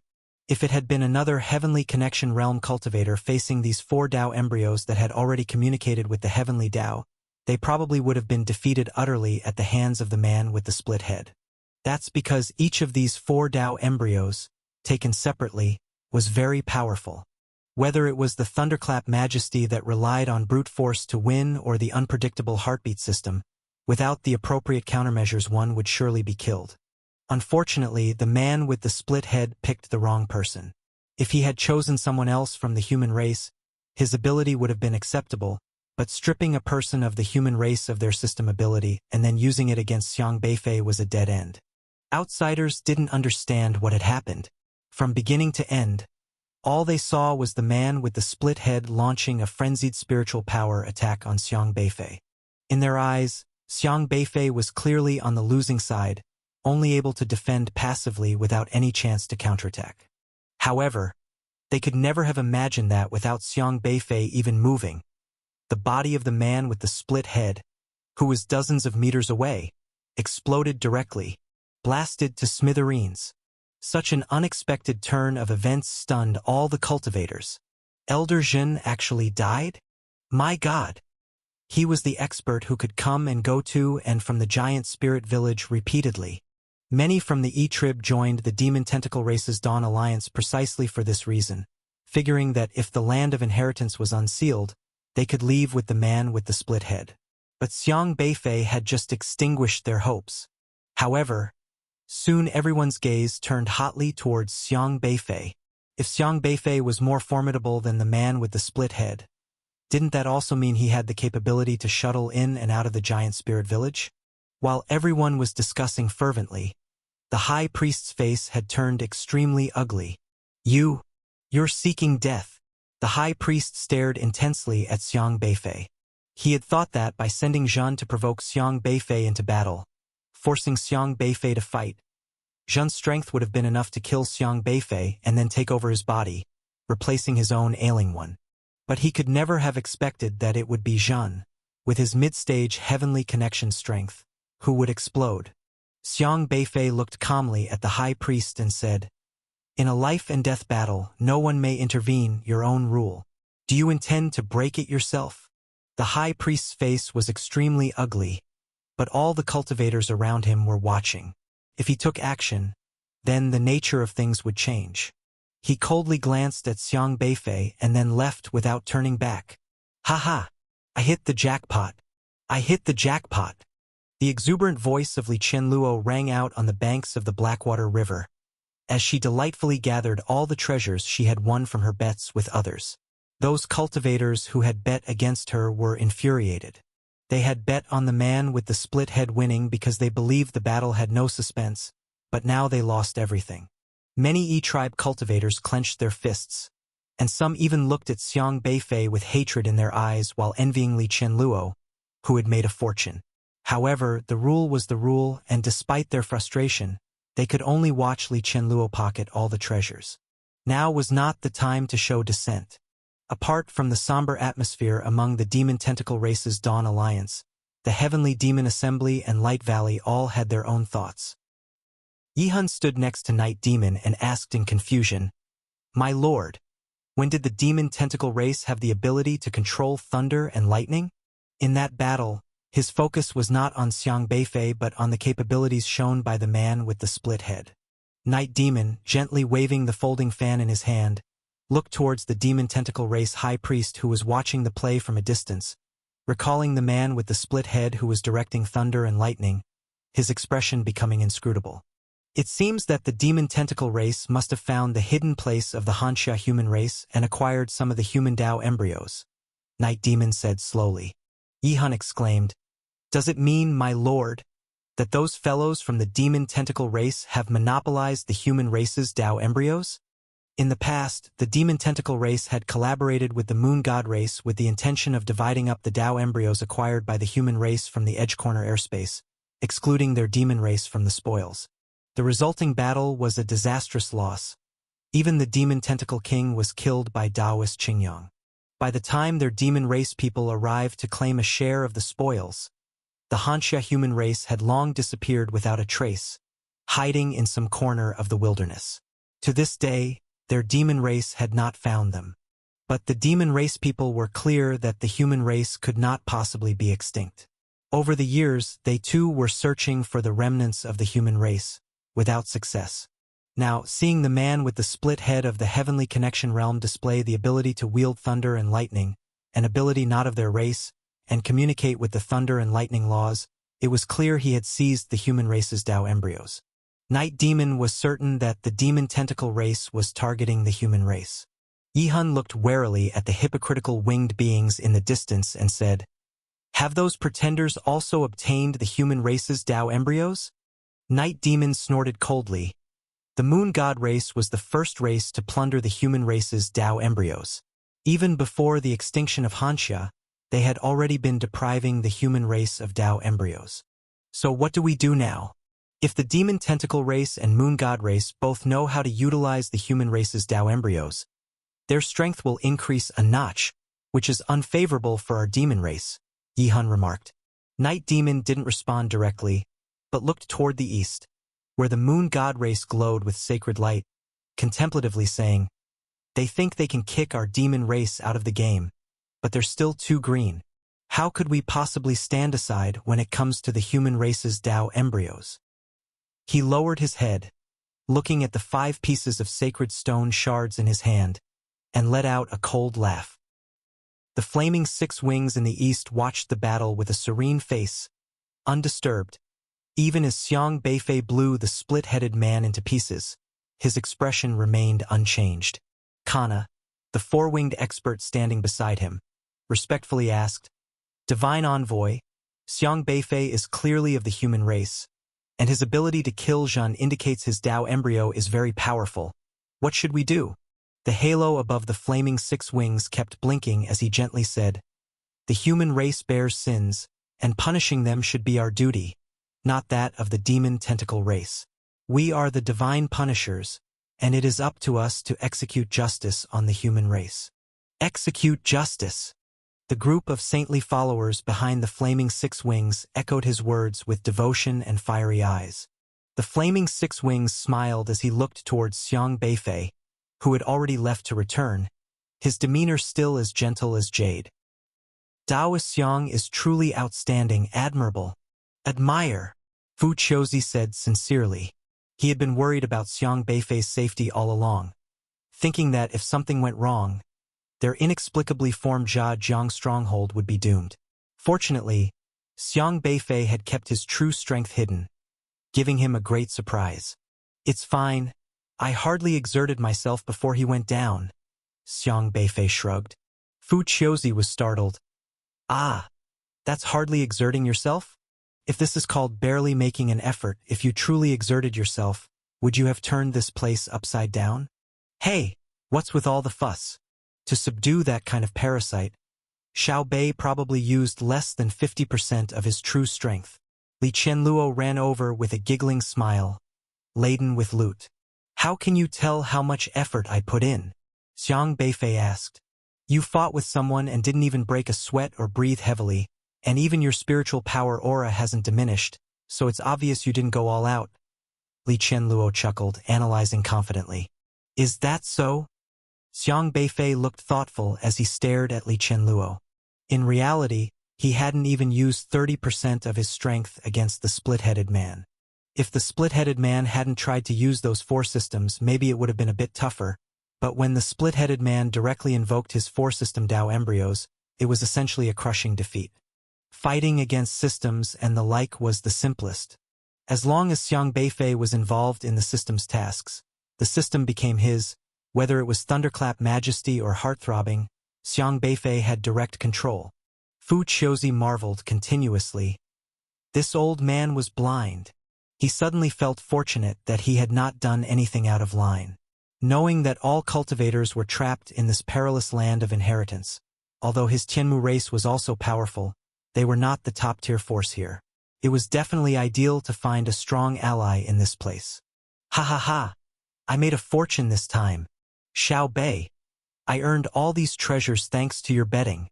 Li Qianluo excitedly showed Xiang Beifei the god-refining and orifice-transforming beast pills she had won. Nice finds.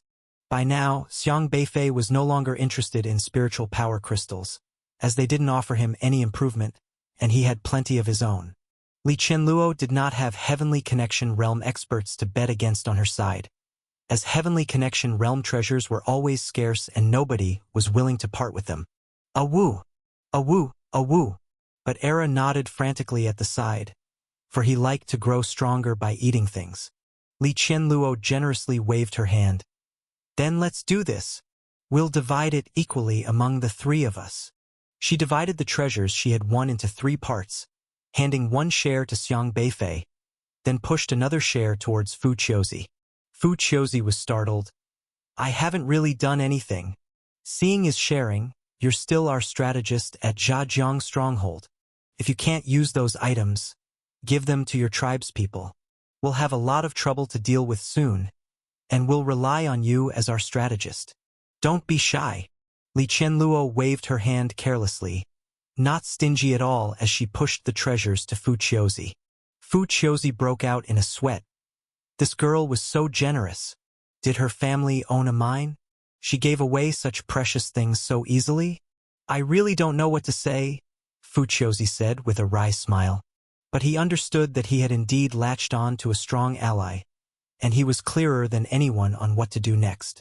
Xiang Beifei didn't bother too much. After all, if Era wanted to eat, let him have it. Those things were trivial.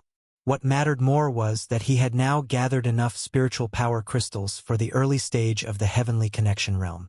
I'm going to cultivate, Xiang Beifei said. Go ahead. This battle has really made a name for our fried sauce gang. Anyone who dares to trouble us will end up like that split-headed man. Fried sauce, blasted into mincemeat. Li Qianluo stood with her hands on her hips, proud as if she had won the battle herself. Xiang Beifei returned to his valley, where he used breath soil to condense a house, then set up a formation outside to block perception so that no one could know what he was doing inside. Woof woof! Xiaohe hurriedly took out a large pile of spiritual power crystals. Just from the battle with the man with the split hairstyle, he had obtained quite a few spiritual power crystals. Because the man with the split hairstyle had transplanted 4 systems, he intended to use the system of the Zhuzhou human race to defeat Xiang Beifei, so he spared no effort in spending all the collected system value he had gathered.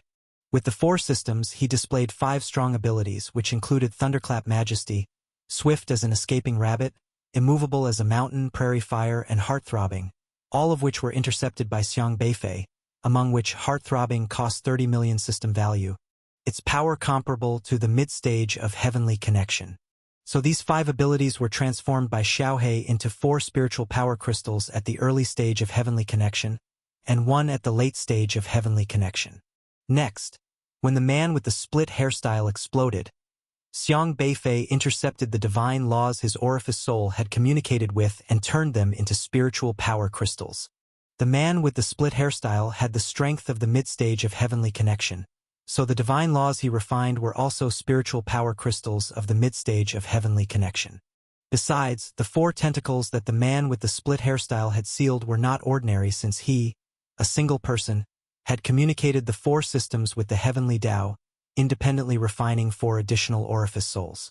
The strength of these 4 orifice souls differed from his original strength, being only at the early stage of Heavenly Connection, so with the help of Xiaohe, these 4 tentacles were also refined into 4 spiritual power crystals at the early stage of Heavenly Connection. Tallying up, there were a total of 8 spiritual power crystals at the early stage of Heavenly Connection, and 2 at the mid-stage of Heavenly Connection. Added to the previous spiritual power crystals, there were now enough to light up the Kuei constellation. Xiang Beifei took out 15 spiritual power crystals, then took out the Spirit Gathering Book and flipped to the page of the Kuei constellation. The 15 spiritual power crystals quickly turned into flowing light and merged into the Spirit Gathering Book. The aura on the Spirit Gathering Book began to surge, and the 15 seals of the early stage of Heavenly Connection instantly peeled off. Soon, a terrifying and powerful fluctuation swept out, engulfing Xiang Beifei's entire breath soil house. But fortunately, Xiang Beifei had made preparations from the beginning and protected the breath soil house well, isolating the aura and preventing it from spreading out. A stone bead burning with flames floated in mid-air. This stone bead was only the size of half a fist, rough in shape, uneven, but flickering with bright flames. The moment it appeared, the entire Earth House became extremely dazzling. Xiang Beifei looked at the spirit-gathering book, which had one line of text. Kuei Constellation, Candle Dragon Eye. Besides this line of text, there was still no further introduction. Candle Dragon Eye? What is this? Xiang Beifei scrutinized the small stone bead before him, somewhat puzzled. The abilities of the spirit-gathering book that followed were all very strange. The person who sealed this book seemed to have become lazy, not bothering to mark the specific usages. Xiang Beifei could only guess. Candle Dragon. Is it the legendary dragon that controls day and night? The only thing he could think of was this powerful mythical beast, the Candle Dragon, which in a land without sun, held a candle in its jaws to illuminate the darkness of the 9 nether abyss. With the candle melting into the dragon's body, it symbolized day when it shrunk, and night when it closed its eyes. According to ancient texts, this kind of mythical beast controlled the alternation of night and day in a region, with eyes open signifying day, and eyes closed, night. So does this Candle Dragon Eye actually control day and night?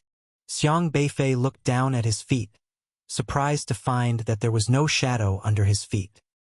He lifted his foot, but still did not see the shadow underneath, and even Xiaohei and Era had no shadows, as if all the darkness had been dispelled.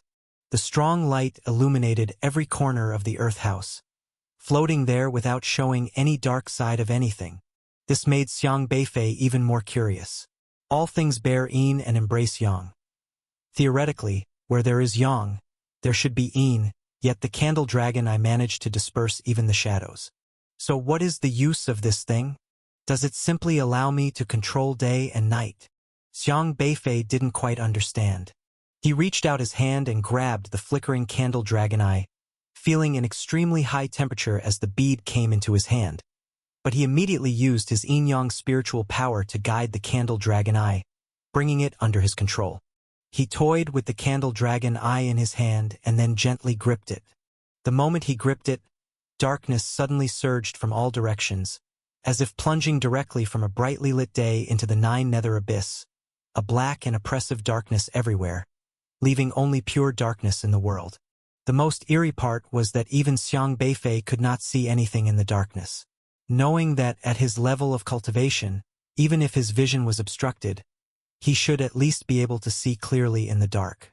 But at that moment, Xiang Beifei was like a blind man with eyes open, truly unable to see his hand in front of his face, reaching out with one hand to wave it, only to find he also couldn't sense his own hand. In the instant he fell into darkness, Era and Xiaohei also became invisible, with only a faint connection remaining, and he could no longer sense Yumong, who was just lying on his shoulder. The world seemed to have left only darkness, with him alone enveloped by the endless black. Xiaohei? Arha! Xiang Beifei tried calling out, but there was no response, as if a faint aura had weakened his perception with Xiaohei and Era. He hurriedly opened his hand. Whoosh! The light returned to the Breath Soil House, and all the darkness was driven away. Awoo! Era cried out miserably, having found himself running headfirst into a wall and now holding his head, crying in pain. Woof woof!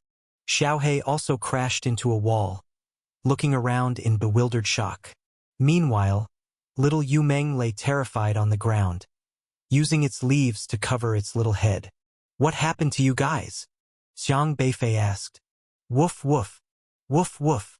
Awoo awoo awoo! You! The 3 little fellows started shouting simultaneously, with little Yumeng hastily running towards Xiang Beifei. It quickly climbed back into the pocket of Xiang Beifei's clothes. Having listened for a while, Xiang Beifei finally understood. Just as he had grasped the Candle Dragon Eye, Xiaohei and the other 2 suddenly found they could no longer sense others around them, nor locate where Xiang Beifei was. In the darkness, Era blindly stumbled around, unable to distinguish north from south, and ran straight into the wall. Little Yumeng, terrified by the darkness, lay on the ground holding its head, while Xiaohei, relying on memory, tried to locate Xiang Beifei's position but found itself mistaken. Strange. Xiang Beifei's gaze returned to the candle dragon eye as he pondered deeply. After everyone was enveloped in complete darkness, it seemed like everything could no longer be perceived, as if entering a world of pure darkness. This kind of perception-blocking darkness was indeed a bit weird. I'll try again. Xiang Beifei held onto the candle dragon eye once more, then spread his hand open, alternating between darkness and daylight. This time the three little fellows wisely stayed put. After several attempts, he grew quite familiar with this ability. But a new problem had arisen. What could this object do? Turn him into the master of day and night? However, even though he could be submerged in darkness, he couldn't sense where his opponent in the dark was. But then he thought that if this ability was used at the right moment, it could still be very useful. For instance, when an opponent's attack was coming his way, he could simply turn off the lights. The opponent would probably be baffled, and he might even manage to surprise them. Of course, if he encountered an opponent who was too strong, he should be able to use this object to escape. Xiang Beifei considered how to make the best use of this ability, grasping and releasing the stone bead in his hand, repeatedly contemplating its uses. While Xiang Beifei was experimenting inside the breath soil hut, he did not notice that outside by the Blackwater riverbank, chaos had ensued. Ah, it's dark again. It's dark again. It's light. It's light. It's light again. And dark again. And dark again. Many cultivators stared at the sky in horror. It had only been dark for 2 seconds before it suddenly became light, and then before even a second passed, it was dark again.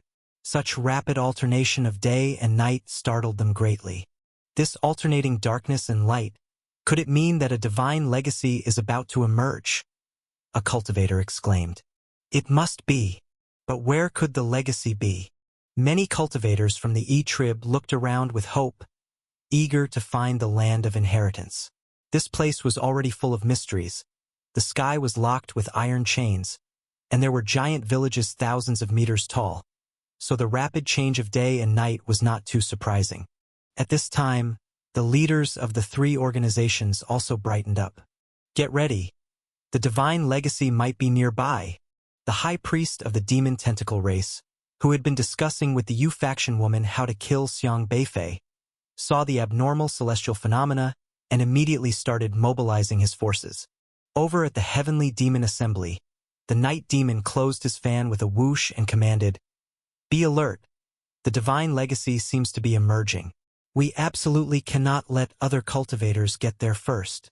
In Light Valley, all the followers were circled around the flaming 6 wings with devoted faces. "Divine Envoy, what does the Divine Lord say?" Kana asked with respect. Flaming 6 wings smiled, the halo above his head flickering again. He spoke cheerfully. "The Lord says, 'Let there be light.'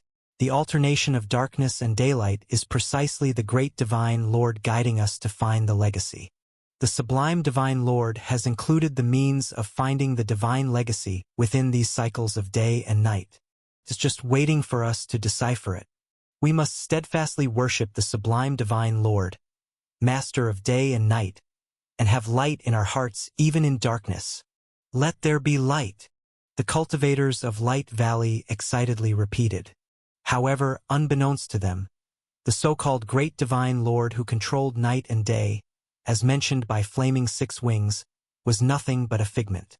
It was merely Xiang Beifei, in his boredom, grasping and releasing the candle dragon eye over and over. Xiang Beifei had initially used breath soil and formations to isolate his aura, but he hadn't expected that in the Kuei constellation's heavenly connection realm, abilities would exceed his imagination. Although his aura was isolated, his ability still leaked out. At this moment, the abrupt shift from night to day along the Blackwater River had everyone on edge, with all cultivators bracing for danger that could strike at any moment. Once darkness enveloped the sky, all perception was blocked, placing cultivators who were accustomed to relying on their perception to navigate through severe trials. The sense of isolation in pure darkness was terrifying, not even knowing from where danger might strike, leading many cultivators to start clustering together, hearts pounding as they stayed close to one another. However, the instigator unknowingly was fiddling with a candle dragon's eye in the breath soil hut. Since everyone was trapped in the land of inheritance with nowhere to go, new rules were set that even private fights were not allowed, which he quite enjoyed. Xiang Beifei stayed in the hut all day studying the candle dragon's eye, tossing day and night into disarray numerous times. That's roughly the capability of the candle dragon's eye. After experimenting for a day, Xiang Beifei discovered he couldn't coax any new tricks from it. He then put away the candle dragon's eye and entered a cultivation state to train his black and white spiritual power. Ordinary cultivators, upon reaching the heavenly connection realm, need to cultivate not just their spiritual power but also their perception of the heavenly Tao laws. As a Tao master, Xiang Beifei could see all heavenly Tao laws and didn't need to strive like other cultivators to perceive them. So he simply needed to enhance his own black and white spiritual power. However, after the fight with the axe-headed man, he began pondering a serious question. How did Grandpa systematize the Tao embryo system? Xiang Beifei was genuinely curious. More than 3,000 years ago, when the human race lived in the Hanxia, their Tao embryos weren't systematized because back then, Xiang Beifei, who returned to the past, hadn't seen any. Taoist Qingde led the human race southward and eventually settled near Zihou, where it seemed he then modified the Tao embryo and systematized it. How exactly was this achieved? In theory, as a Tao master, Xiang Beifei's control over Tao embryos should be more thorough than his grandfather's, but now that he has stepped into the heavenly connection realm, he still couldn't understand this process. If Grandpa could systematize the Tao embryo, then I should be able to as well. There must be something I'm overlooking. Not only did the human race have Tao embryos, but so did the tribespeople, whose Tao embryos were singular yet still Tao embryos. If Xiang Beifei could systematize these Tao embryos, then handling them should become much more manageable. He took out the axe-headed man's orifice soul, and when Xiaohe was about to turn it into a spiritual power crystal, he stopped it because he needed to thoroughly research what exactly the orifice soul of Ghost Whiskers meant and why they could transplant for human systems, which would better equip him against Ghost Whiskers. The orifice soul at hand had suffered blowback from heart-throbbing and was shattered, but this did not stump Xiang Beifei. As long as it was a Tao embryo, Xiang Beifei had a way to restore it. The breath of revert to simplicity quickly started circulating, slowly repairing the axe-headed man's Tao embryo. The repair process was admittedly slow. It was, after all, a blown-apart Tao embryo. A Tao embryo, being a mystical and complex object connecting with the heavenly Tao, required time to restore. This was his first time repairing a Tao embryo, and he was still figuring things out, taking about 2 days to completely restore the Ghost Whiskers Tao embryo. The Ghost Whiskers Tao embryo was a clump with countless tentacles, looking disordered like a clump of seaweed. This clump of seaweed floated in the air, the tentacles gently pulsing, their tips blurring from solid to ethereal, as if merging with the world. Woof woof! Xiaohe handed another silvery white tentacle to Xiang Beifei. This silvery white tentacle was also a Tao embryo, transplanted by the axe-headed man from a human, originating from Lin Fan's SR-level Thunderclap Majesty system. Since Xiang Beifei was only short of 7 spiritual power crystals, Xiaohe had kept this tentacle. But at this moment, no system interface appeared on the tentacle. I remember the first time I saw the axe-headed man, I didn't see his system interface either, which means initially this system was probably in a dormant state, unawakened. The axe-headed man had killed Lin Fan and stripped the Tao embryo from him, then transplanted it onto his own tentacle. This process intrigued Xiang Beifei, who as a Tao master did not know how to strip a Tao embryo. Of course, the main reason was actually that Xiang Beifei hadn't delved deeply into this because, after stepping into the heavenly connection realm, he had not encountered any humans from Zhuozhou since then. Looking at the seaweed-like Tao embryo of the axe-headed man and then at the white tentacle, he pondered for a moment. His black and white spiritual power immediately adhered to his eyes as he compared the 2 Tao embryos. Xiang Beifei stretched out a finger and touched the white tentacle. Almost immediately, a system interface appeared on the white tentacle. Host: Xiang Beifei. SR level, Thunderclap Majesty System. Stage: late stage of heavenly connection. Below is an introduction to the system, along with system values and task prompts, including a list of tasks already completed and those yet to be done. This system was not derived from Xiang Beifei himself, hence the word host is still used. Had it been derived by Xiang Beifei, it would have been Tao Master. So it requires spiritual power to awaken the Tao embryo system. Xiang Beifei analyzed the white tentacle carefully, and quickly he discovered something, cautiously slicing through the white tentacle. The white tentacle was actually just a carrier for the Tao embryo system, providing a residence for it rather than being the embryo itself. Soon, he extracted a blue lightning orb from it. This blue lightning orb was incredibly ethereal, with bolts of lightning occasionally slashing out, but the tails of these bolts transitioned from solid to vanishing, as though connecting to the heaven and earth, faintly linking with the atmospheric electricity. Essentially, this lightning Tao embryo, and the algae-like Tao embryo of the ghost mustache of remnant visage race, shared a mysterious similarity. However, there were some differences, the difference being the lightning Tao embryo appeared more consolidated, each bolt of lightning containing unique laws, as though it was manipulated artificially. So that's how it is. Xiang Beifei discerned the differences between the human race Tao embryo and the ghost mustache of remnant visage Tao embryo.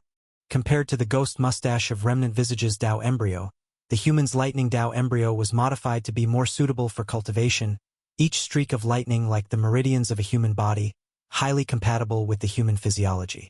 No wonder Taoist Qingyang said that the human race is the most suitable for cultivation, because humans can integrate more easily with the Tao embryo, an advantage other races do not have. If that is the case, then can we also view the ghost mustache of remnant visage's Tao embryo in another way? Xiang Beifei's eyes shone again with a black and white glow, this time using black and white spiritual power. He deduced in his mind the algae-like Tao embryo of the beheaded male, simulating in his mind how this embryo would integrate into a human body. Soon, all sorts of information about the ghost mustache of remnant visage Tao embryo were deduced by Xiang Beifei. This information included what the embryo was best at, its abilities, what it could do. Then he organized this information simply and displayed it in the form of a system interface. Host. Tao embryo. Parasitic monster whiskers. Stage. Mid-stage of heavenly connection. Tao embryo introduction. This Tao embryo possesses potent parasitic abilities. It can parasitize any corpse, maintaining the form the body had before death. It can unleash countless tentacles, with extremely strong regenerative capabilities. Can also forcefully lock down a space using the tentacles. So this is how to view the Tao embryo. Xiang Beifei nodded thoughtfully. The system information of the demon tentacle Tao embryo was actually tagged by Xiang Beifei based on his understanding of ghost mustache of remnant visage, and he used his own abilities to analyze this embryo's strengths and weaknesses, and labeled them in text form. If he did not analyze and deduce, the Tao embryo would not have this textual information. Of course, this text could only be seen by him. If the Tao embryo was still on the beheaded man himself would not be able to see it, unless Xiang Beifei forcibly imprinted the text on the demon tentacle Tao embryo using spiritual power, so that the beheaded man could also see his Tao embryo system interface. In other words, every human race Tao embryo is analyzed, and then the textual information is imprinted on the Tao embryo, using this method to assist humans in cultivation, and humans can also see their own Tao embryo system interface, which is convenient for completing tasks to improve themselves. This deduced demon tentacle system did not have system tasks, but in actuality, system tasks are just a process of making the Tao embryo stronger. Every Tao embryo requires a path to become stronger.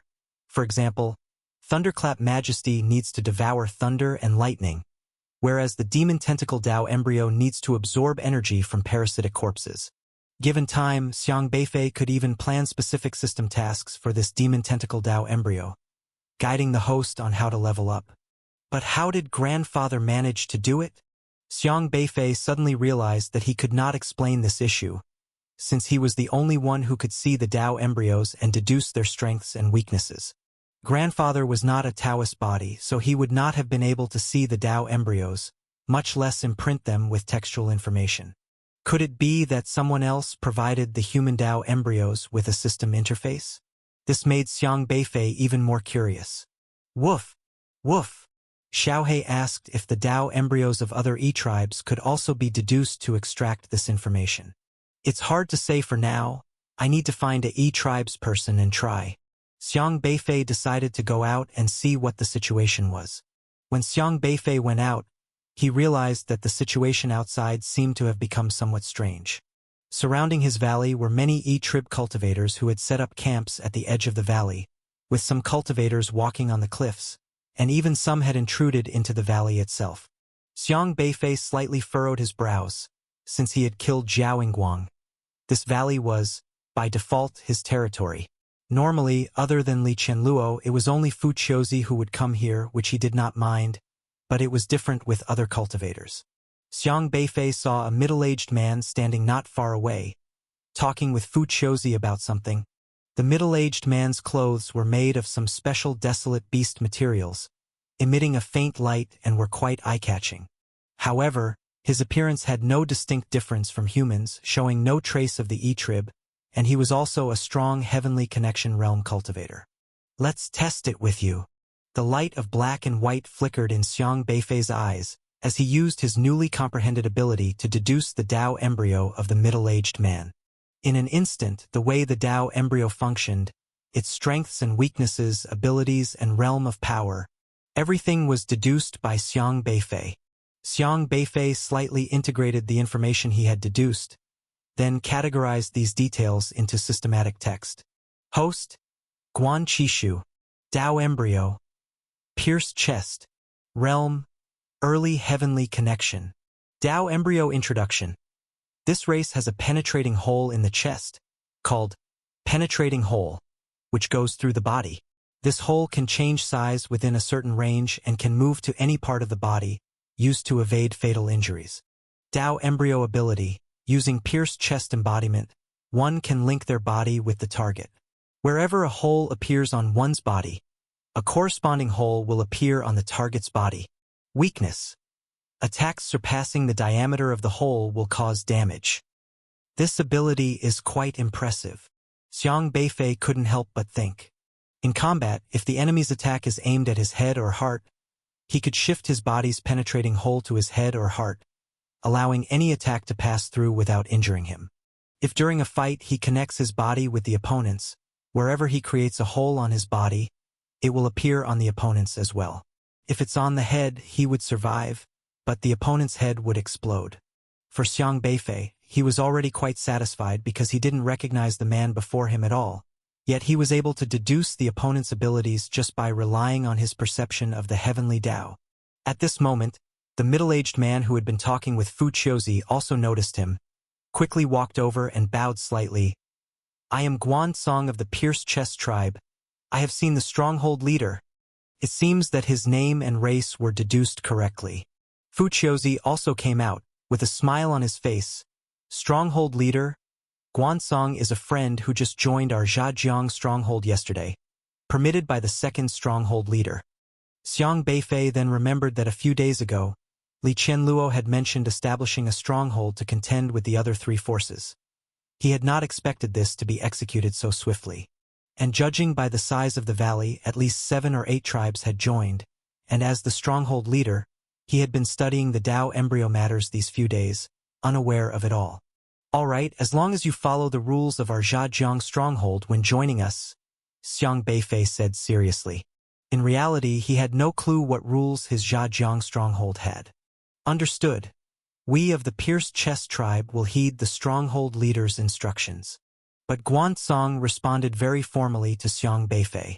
He held great reverence for Xiang Beifei, as on the day Xiang Beifei easily killed the man with the split head, he had impressed many cultivators. Many tribes who had not yet decided which camp to join didn't hesitate to switch sides. Stronghold leader, you have been in seclusion for cultivation these past few days and are not aware of many things. I shall straighten them out for you. Fu Qiuzi led Xiang Beifei around the entire valley, where the number of kindred races in Zhajiang stronghold had reached 8, totaling 61 individuals. Each race had been allocated an area to settle down and cultivate, and every day 2 people from each race were drawn to patrol the surroundings of the valley. These past few days had been peaceful. The other 3 powers had not come to provoke them, as there were more important issues preoccupying all cultivators at present. Village Chief, a strange occurrence took place by the Blackwater River bank a few days ago, which startled all the cultivators and caused widespread panic, Fuchiozi said solemnly. What happened? Xiang Beifei's spirits lifted. The land of inheritance is still sealed off, trapping everyone here, with no way to move forward or back. If something could stir up the cultivators, perhaps we could find a way to cross the Blackwater River and reach Bone Mountain's desert stone cave. Fuchiozi's expression grew very grave as he said, A few days ago, the sky over here at the Blackwater River suddenly brightened and darkened, with day and night cycling rapidly.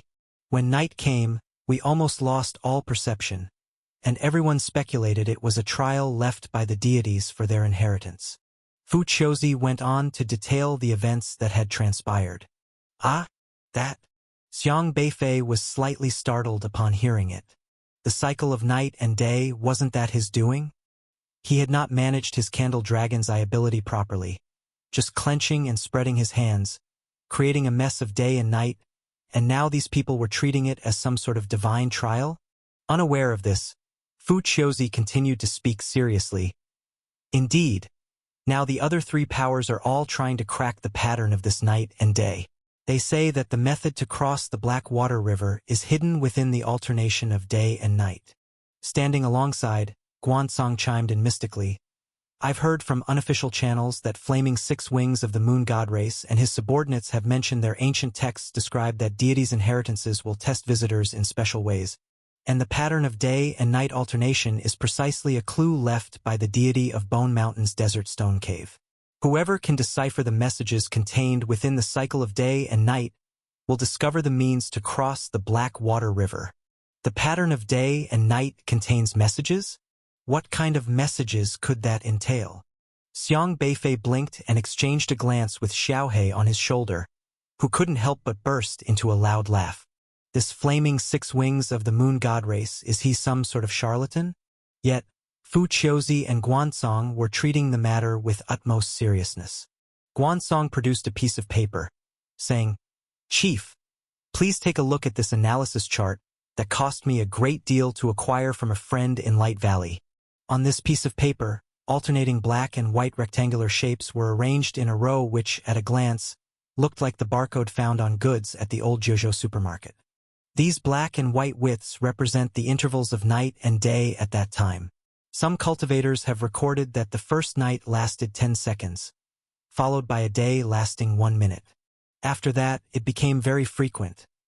The night lasted 2 seconds, the day 3 seconds, followed by 4 seconds of night, 2 seconds of day. The word on the street is that Flaming Six Wings of the Moon God race is undergoing the deity's trial through these intervals of day and night and is about to receive the inheritance. Guansong viewed this matter with great solemnity. Fuchiozi also said, Many cultivators are now keeping an eye on Light Valley. Light Valley has attracted more and more cultivators, now surpassing the other three powers to become the most formidable force. They all believe that Flaming Six Wings has the best chance to pass the deity's day-night trial and receive the divine inheritance, and they obediently follow his commands. This meat-winged monster from the Moon God race is a real charlatan, deceiving people left and right. What Xiang Beifei casually produced, the alternation of day and night, was sanctified by them as part of their ancient texts. Then, by unabashedly lying, they attracted numerous devotees to join Light Valley, consequently getting others to do the work for them. He had seen shameless people, but none as shameless as this. Xiang Beifei was equally disdainful of such meat-winged monsters who appeared holy on the outside, but were in fact repugnantly vile. Chief, we also need to carefully study the pattern of the last alternation of day and night. We can't let him get there first and be the one to pass the deity's day-night trial, Fuchiozi said with deep conviction. Indeed, all cultivators now look to him as the hope of the land of inheritance, because he is the most likely candidate to decipher the pattern of day and night. Guansong added, Decipher the pattern of day and night? Xiang Beifei stroked his chin. As for the pattern of day and night, whatever pattern they wanted, he could produce. Was there really a need to decipher it? Since you all like deciphering so much, how about I whip up a few more for you? Xiang Beifei smiled faintly, already plotting a way to deal with the grandstanding charlatan. Xiang Beifei was listening to the reports about Light Valley from Fu Qiuzi and Guansong when Li Qianluo came rushing in and landed beside him. Second Chief. Fu Qiuzi and Guansong greeted. Ha! Hello there. Li Qianluo's face always carried that vibrant and lively expression as she patted Xiang Beifei on the shoulder and said, Hey, Xiao Bei, have you finished your cultivation? Yes, I just finished. Xiang Beifei turned to look at Li Qianluo, applying the method he used to analyze the Dao embryo, but, strangely, he still couldn't see Li Qianluo's Dao embryo. Then we've got to really get down to business, Li Qianluo said, rolling up her sleeves. What for? Xiang Beifei asked. Light Valley now has 40 races, and the number of cultivators has reached 562.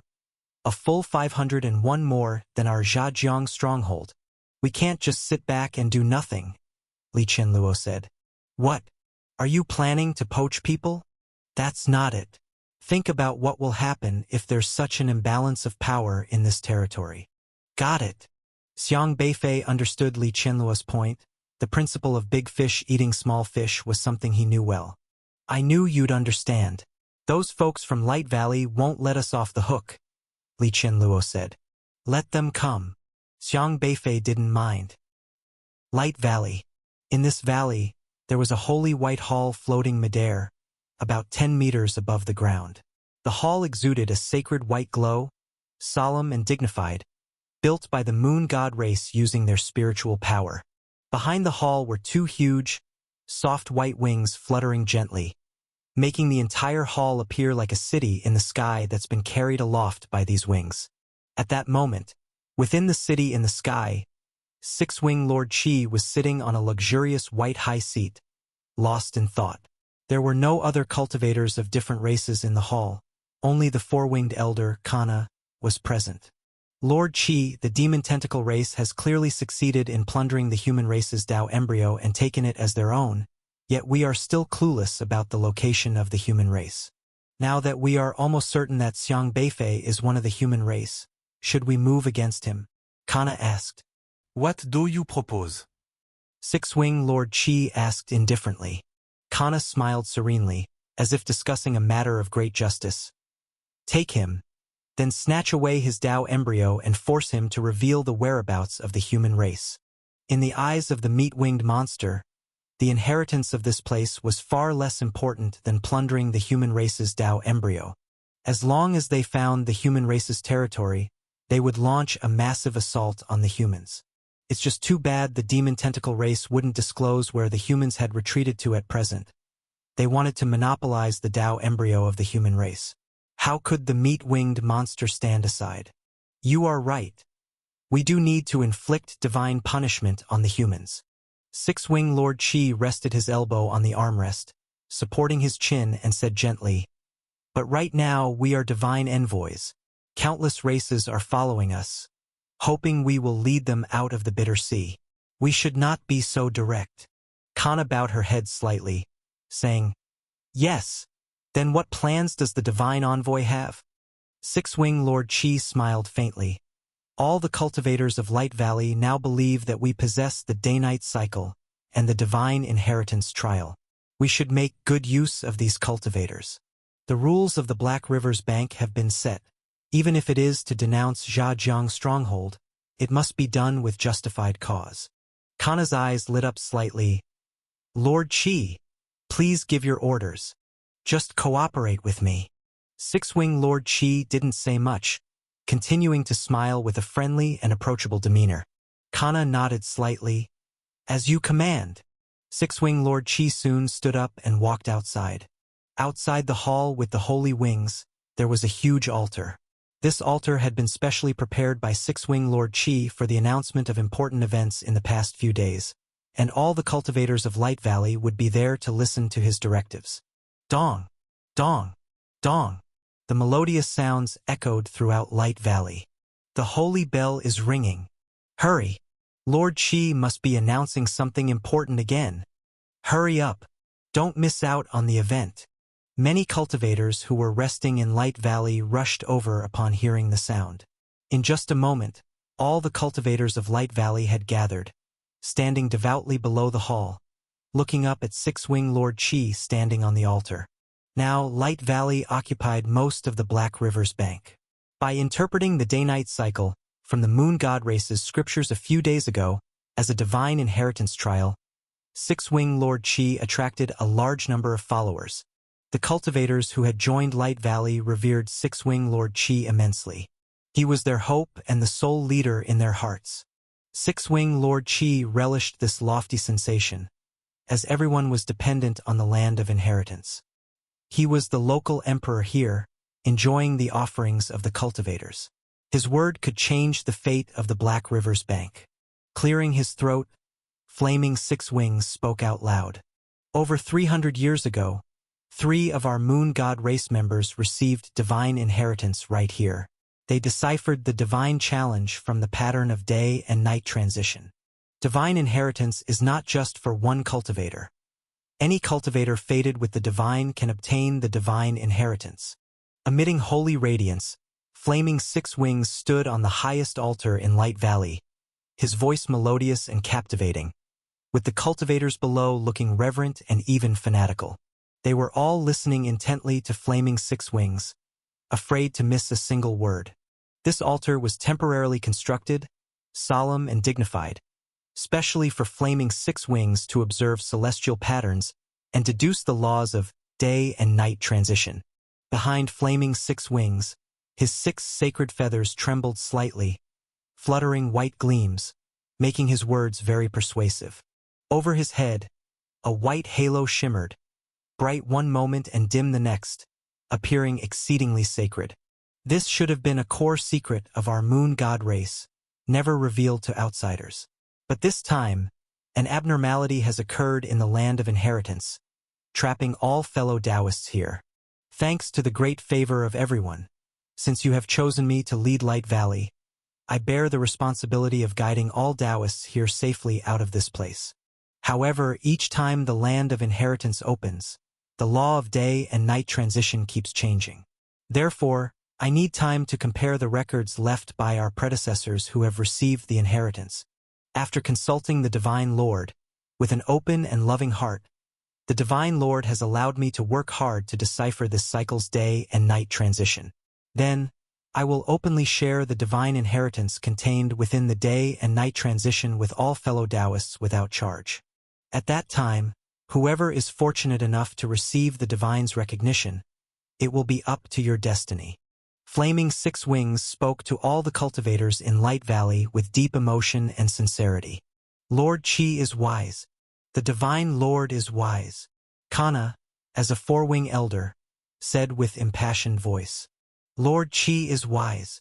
Lord Qi is wise. Countless cultivators joined in the chant, their eyes burning with fervor. The Moon God race usually projected the image of being lofty hermits, not engaging in worldly strife. When conflict arose among races, they would even act as peacekeeping envoys to mediate.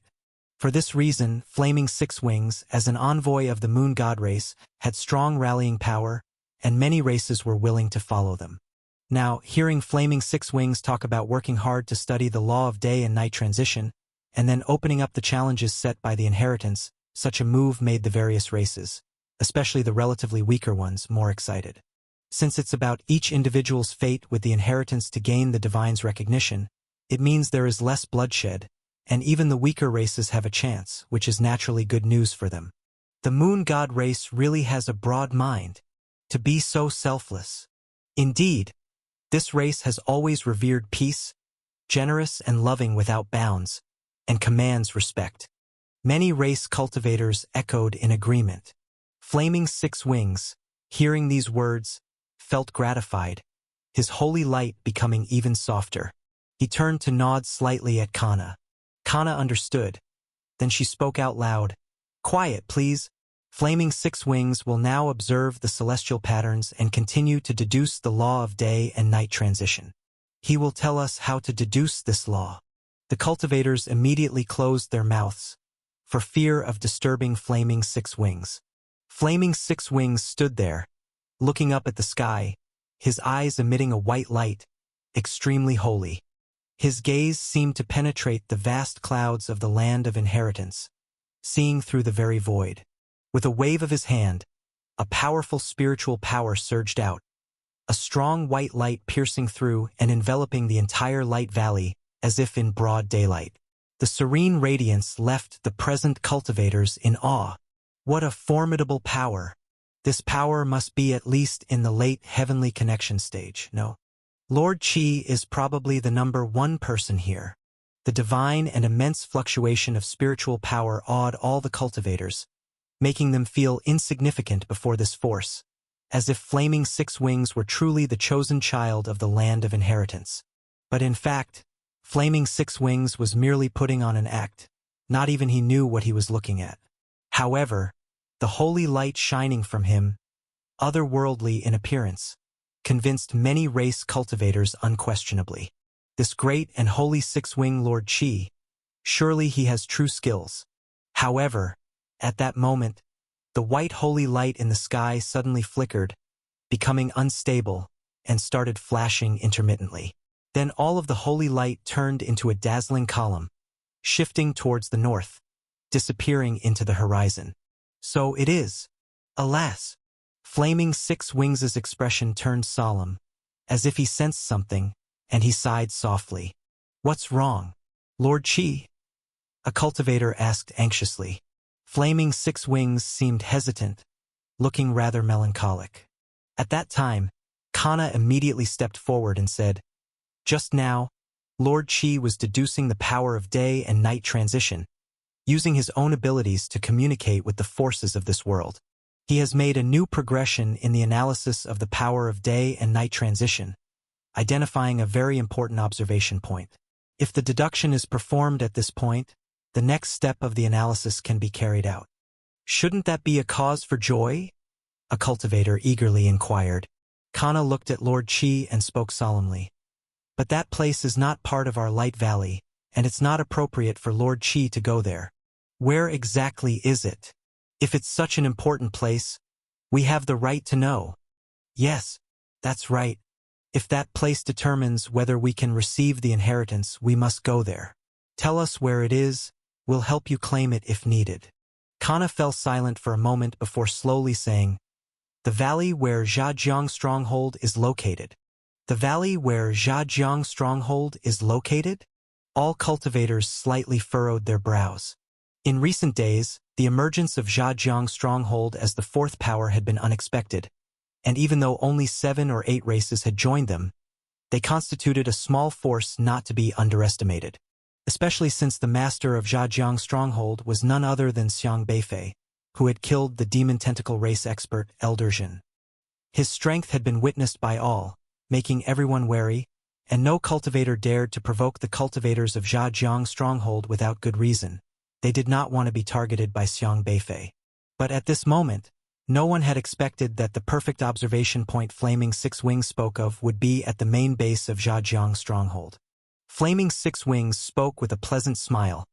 "As long as I am able to observe from that valley, I will definitely be able to further analyze the pattern of the day-night cycle, bringing us one step closer to unlocking the secrets of the divine inheritance." "What are we waiting for, then? Let's go straight to Zhajiang Stronghold and make them give up their territory." "Exactly. This matter is so important. Now, Lord Qi is our only hope to leave this place. If Xiang Beifei does not know his place and refuses to cooperate, then he is the enemy of all cultivators. Right? If we can decipher the pattern of the day-night cycle, allowing us all to leave here safely, then we must satisfy all of Lord Qi's demands. In other words, we are carrying out an act of justice." Many cultivators voiced their opinion, desperately seeking a reasonable excuse to act. Hearing these words, Flaming Six Wings' mouth twitched, revealing a sly smile. He knew he had achieved his goal. All he needed was a reason to make a move against Xiang Beifei. The pattern of day-night transition was merely a ruse. With that banner, he could coerce this group of cultivators to do many things for him. And he was well aware that Xiang Beifei would not easily relinquish the valley and would surely resist. When that happened, he could lead the warriors from Light Valley to flatten all the cultivators of Zhajiang Stronghold and capture Xiang Beifei alive. However, Flaming Six Wings still pretended to be troubled as he said, "Having a conflict with the people from Zhajiang Stronghold is something I do not wish to see. We have all come together for a common goal and should work together harmoniously to find a way out. Lord Qi is truly too kind. However, Lord Qi must understand that for the benefit of the majority, it is only right to sacrifice the interests of the few." Would Xiang Beifei dare to say anything? Zhao Sky from the Panjiao race said loudly from below. Because of the death of Zhao Yingguang, he had long loathed Xiang Beifei. Now that an opportunity to deal with Xiang Beifei had finally arisen, he naturally supported Flaming Six Wings unconditionally in going against Zhajiang Stronghold. Zhao Dihong also immediately echoed loudly, "If Xiang Beifei does not agree, then we will wage a tough war on them. Forget about rules and etiquette. Rules are here to ensure that we all can live and leave. Anyone who hinders our survival must be eliminated. This is a holy war, a just war." Exactly. Ours is a righteous demand. Xiang Beifei must not refuse. If he does, he is the public enemy. Many cultivators spoke with righteousness and enthusiasm. The cultivators here were all from the Yi tribe. Originally, they had come for their own interests, competing with one another, and had no emotional ties to Xiang Beifei's Zhajiang stronghold.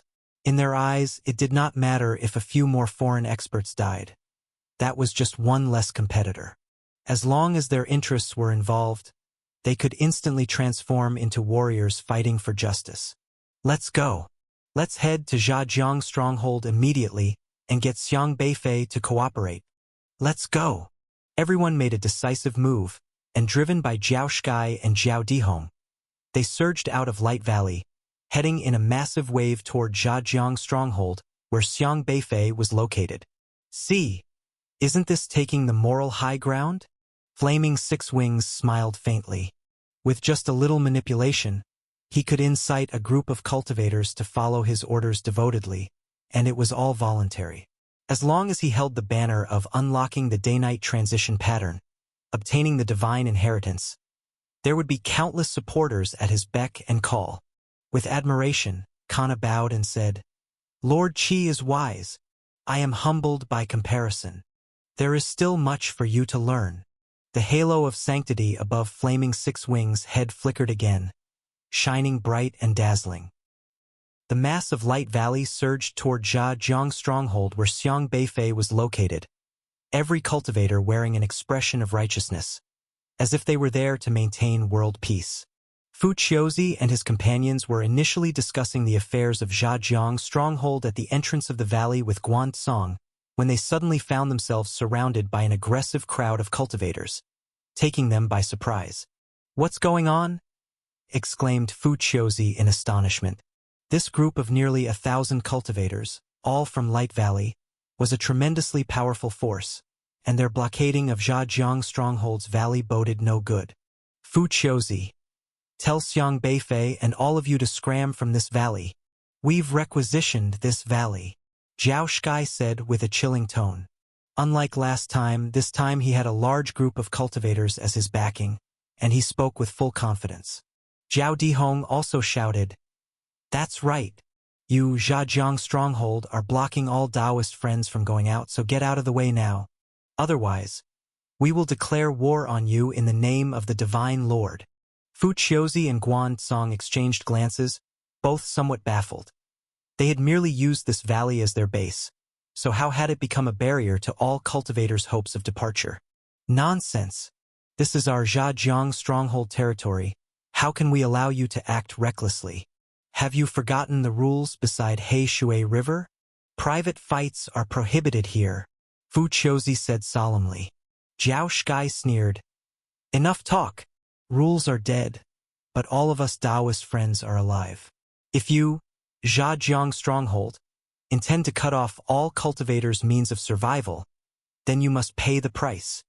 When did we ever cut off all cultivators' means of survival?" Guan Tsong also spoke gravely. "Stop wasting words. Are you giving up this valley or not?" Zhao Sky didn't even wish to explain in detail, assuming that Zhajiang Stronghold was unwilling to give up, and was fanning the flames on the side. eager to start a war. This was their chance to avenge Zhao Yingguang, hoping to provoke a war and kill a few Zhejiang stronghold cultivators to relieve their anger before the situation was clear. Powerful auras burst forth from cultivators like Zhao Sky and Zhao Dihong, their terrifying presences rolling in waves towards Fu Qiuzi and Guan Cong. Fu Qiuzi and his party also underwent a slight change in complexion, as they conjured up spiritual power to counter, but they simply couldn't resist so many cultivators and were forced to take several steps back. But at that moment, an even more terrifying presence came from the valley of Zhejiang stronghold, like a violent gust, directly shattering the auras of Zhao Sky, Zhao Dihong, and the other cultivators. Zhao Sky and Zhao Dihong gasped for air, looking up at the young man who appeared in front of Fu Qiuzi.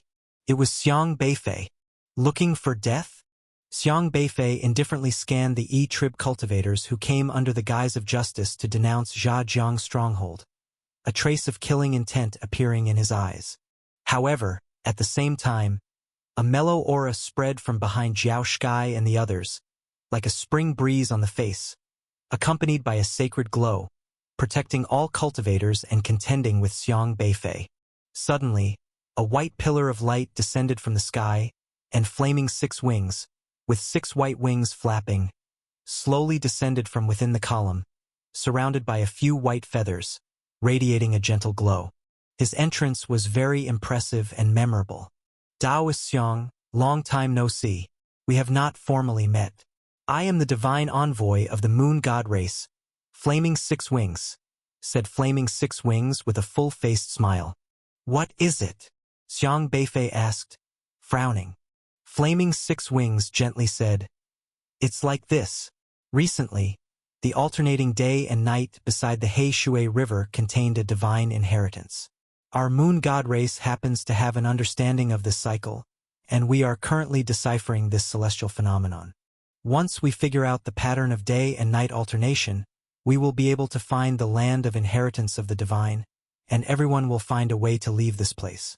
Unfortunately, I still need to observe from different locations to derive the pattern of day and night more accurately, and one of these places is your valley.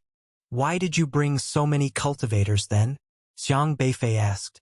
They just hope that Daoist Xiang, for the benefit of the broad cultivators community, will lead your men to move out of this valley, to lend us a hand for a while, allowing me to predict the day and night cycle better, Flaming 6 Wings said with a smile. He knew that Xiang Beifei would definitely not easily agree to give up the valley, because giving up their territory would mean telling his own Zhejiang stronghold cultivators that he, the stronghold leader, had no ability to protect his own land, and could only submit to Light Valley. The cultivators of Zhejiang stronghold came here to band together for warmth, hoping to have an expert to protect them. If Xiang Beifei chose to give in, it would mean that he was unreliable, and then all cultivators would start to doubt the ability of Xiang Beifei as the stronghold leader. Once the people are disheartened, the team becomes difficult to manage. Flaming 6 Wings was indirectly forcing Xiang Beifei to disband Zhejiang stronghold, but he was sure that Xiang Beifei would not compromise. If Xiang Beifei intended to oppose, then Flaming 6 Wings would have an excuse to take action, capture Xiang Beifei alive, and then study Xiang Beifei, force Xiang Beifei to reveal the whereabouts of the human race, to proceed with the plan to seize the Dao embryo. So that's how it is. Xiang Beifei nodded slightly, roughly understanding Flaming 6 Wings' words. One has to admit this meat-winged monster did have some tricks up its sleeve, with strong charisma and persuasive power, managing to rally people with the baseless claim of day and night alternation representing divine inheritance trials, and hoodwinked these E-Trib cultivators, even making these fools into his pawns. If it were any other cultivator, they really wouldn't have any way to deal with Flaming 6 Wings, because they couldn't debunk Flaming 6 Wings' lies about day and night alternation and divine inheritance trials, nor could they resist Flaming 6 Wings' charisma. However, Flaming 6 Wings had picked the wrong opponent this time. You just said, daytime and nighttime alternation represents the divine inheritance test? Xiang Beifei asked with a meaningful tone. Flaming 6 Wings raised his head proudly, stood up straighter, and then nodded politely. Yes, that's right. Our divine king scriptures of the moon god race record that the day and night cycles in the land of inheritance are very regular. Over 300 years ago, Our ancestors relied on deciphering the regularity of these cycles to derive the secrets of the land of inheritance, subsequently receiving the divine inheritance. We have kept this secret closely guarded until now, but due to the special circumstances, we have decided to make it public in the hopes that any Taoist with the destined affinity can receive the inheritance and lead us out of here. His words were very persuasive. Zhao Shikai immediately chided, Xiang Beifei, Lord Qi is so generous and selfless. For the sake of leading us out, he has revealed the secrets. Now, he needs to requisition your valley, and you should naturally cooperate. Cooperate, my foot. When you say hand it over, I should just hand it over. With so many scallions in the field, which one are you counting as? Li Qianluo also appeared, unceremoniously retorting. Zhao Shikai sneered, Li Qianluo, does your Zhajiang stronghold really want to hinder everyone's path to survival and become our public enemy? Li Qianluo was surprisingly calm. With his hands crossed, he said, How come you guys are so simple-minded? Whatever someone says, you just believe. Don't you have your own ability to think? People like you, even if sold, would still help count the money for the seller. Zhao Dihong shouted angrily, How dare you? You dare to question Lord Qi? Do you Zhajiang stronghold really think highly of yourselves? Huh. You think just because you defeated an Elder Zhen from the Demon Tentacle race, you are now unbeatable in the Blackwater River? If it really comes to a fight, your Zhajiang stronghold isn't even worthy to carry Lord Qi's shoes. Exactly. Lord Qi is capable of deciphering the rhythm hidden within the day and night cycles.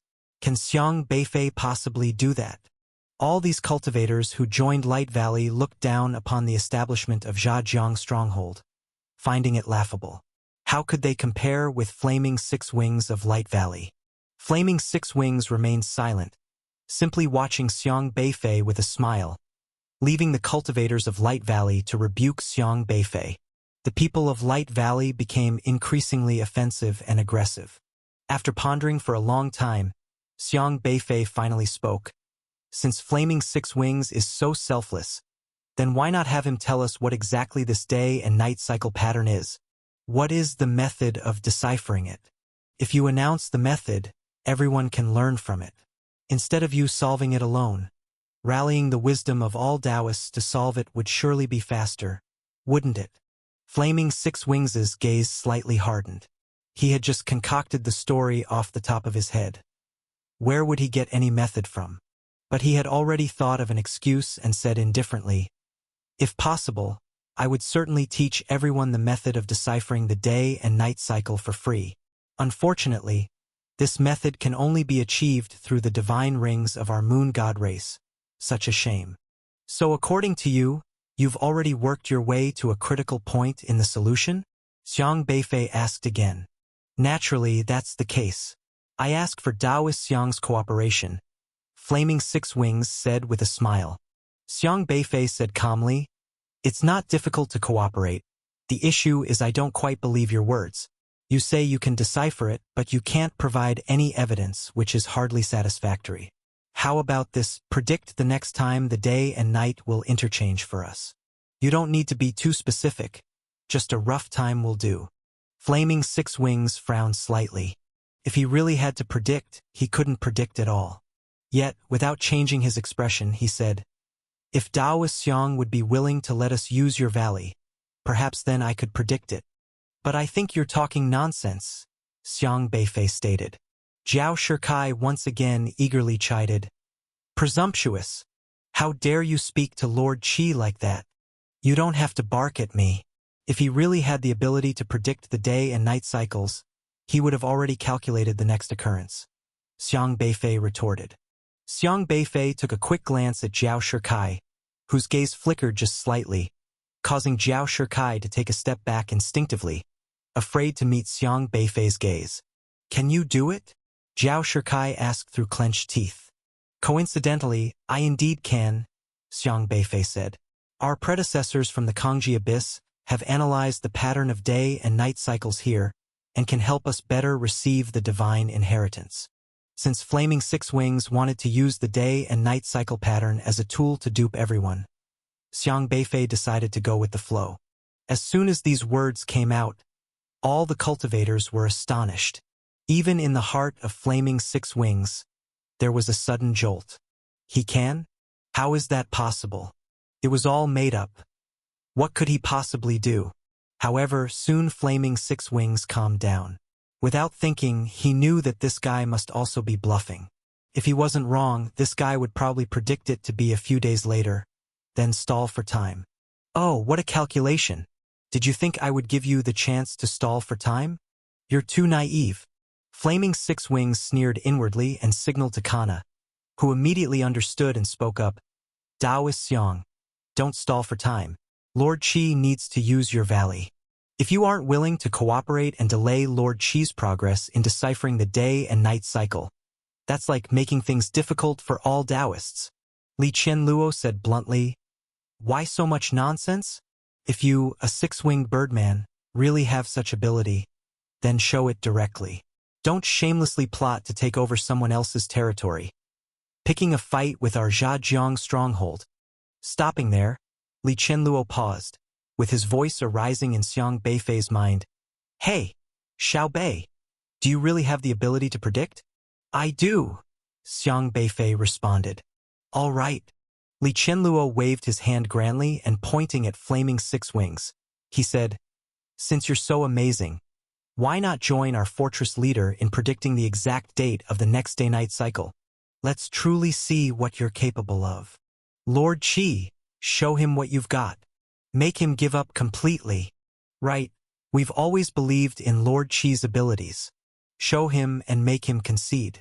If he still refuses, we'll flush him out for you. Many cultivators below were egging on. Flaming Six Wings' face remained unruffled, but there was a trace of coldness in his eyes. Show you what I've got?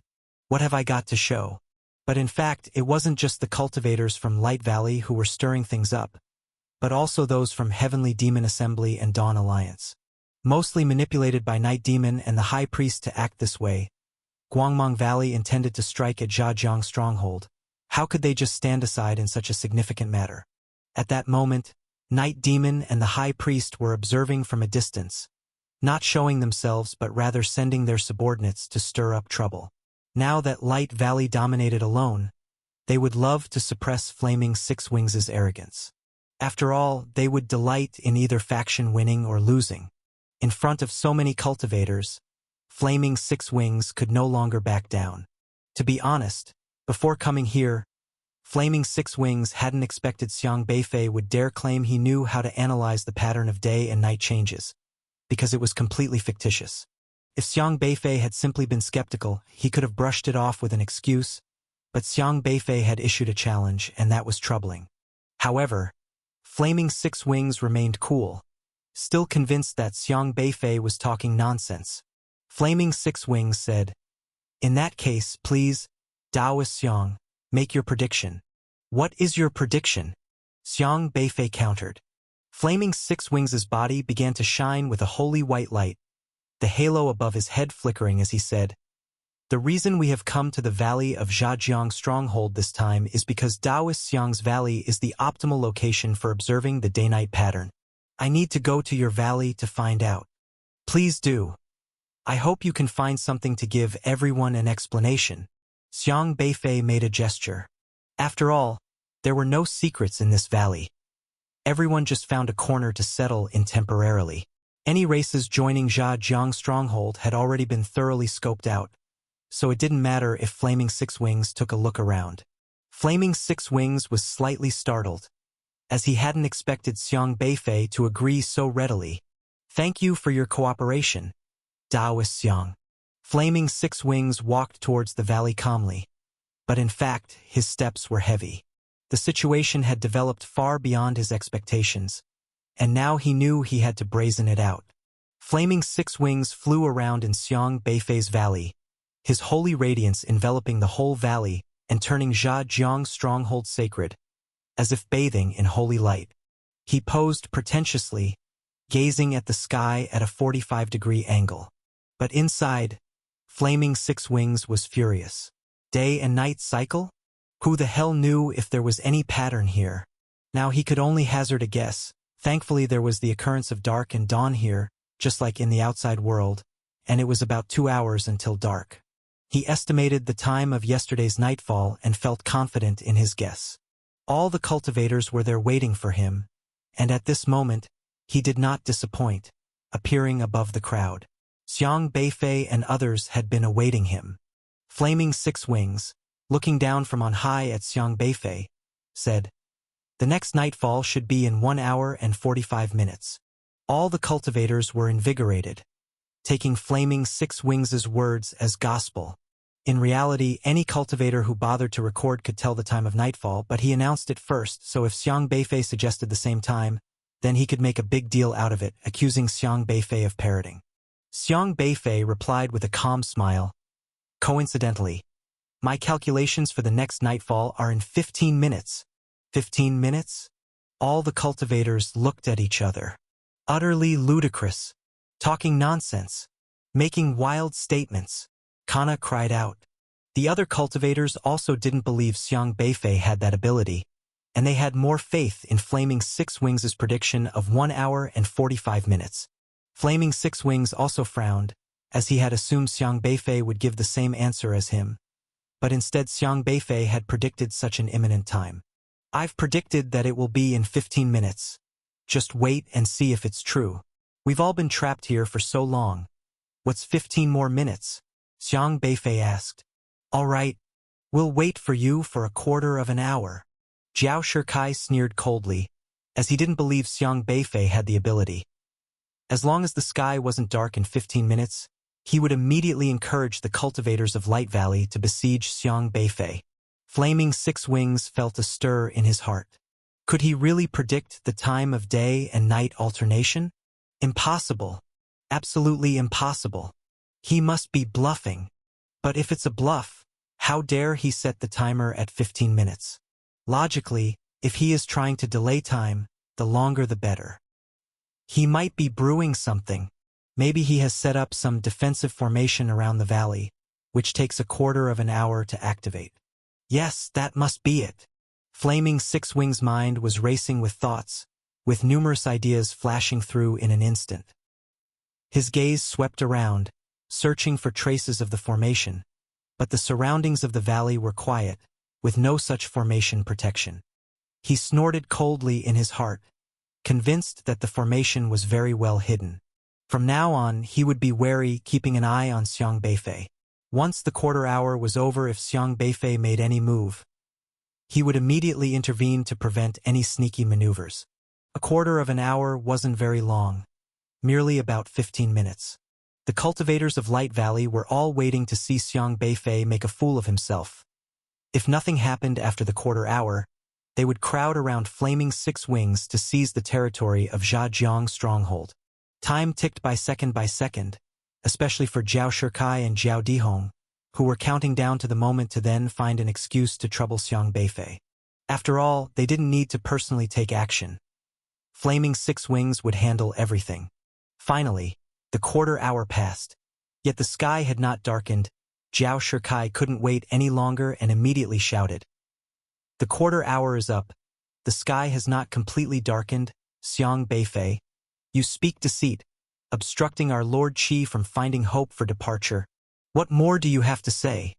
Flaming Six Wings also breathed a sigh of relief, fixing his gaze on Xiang Beifei. His aura slightly rose as holy light spread all around, saying, "Taoist Xiang, you rashly speculated that it would turn dark in 15 minutes. Now the quarter hour is up and it's still so light. It would be better if you just lend us the valley. Only I am capable of unraveling the day and night alternation." Before Flaming Six Wings could finish his sentence, the sky suddenly darkened as if a switch had been flipped, plunging the entire Blackswater's riverside into endless darkness. Pure darkness enveloped all the cultivators, blocking their perception entirely, as if plunging into an endless abyss. All the cultivators were utterly surprised. What's going on? The sky had actually turned dark. Even Zhao Dihong and Zhao Shikai of the Panjiao race, who were ready to trouble Xiang Beifei and whose faces wore smug expressions, were suddenly struck dumb and speechless. This This really was a change of weather. All the cultivators of Light Valley were also shocked. They wanted to see the reactions of their colleagues. Yet in the darkness, they could only perceive themselves, completely unable to sense anyone else. The one most shocked was Flaming Six Wings. If one could see his expression in the darkness, they would find that his demeanor had completely changed, no longer calm and tranquil as before. On the contrary, his face had twisted, even developing spots of yellow, nearly revealing his true form as a meat-winged monster. His expression as though he had swallowed Era's saliva and it had caused constipation. What on earth is going on? How could the true knight appear? Flaming Six Wings couldn't accept this fact.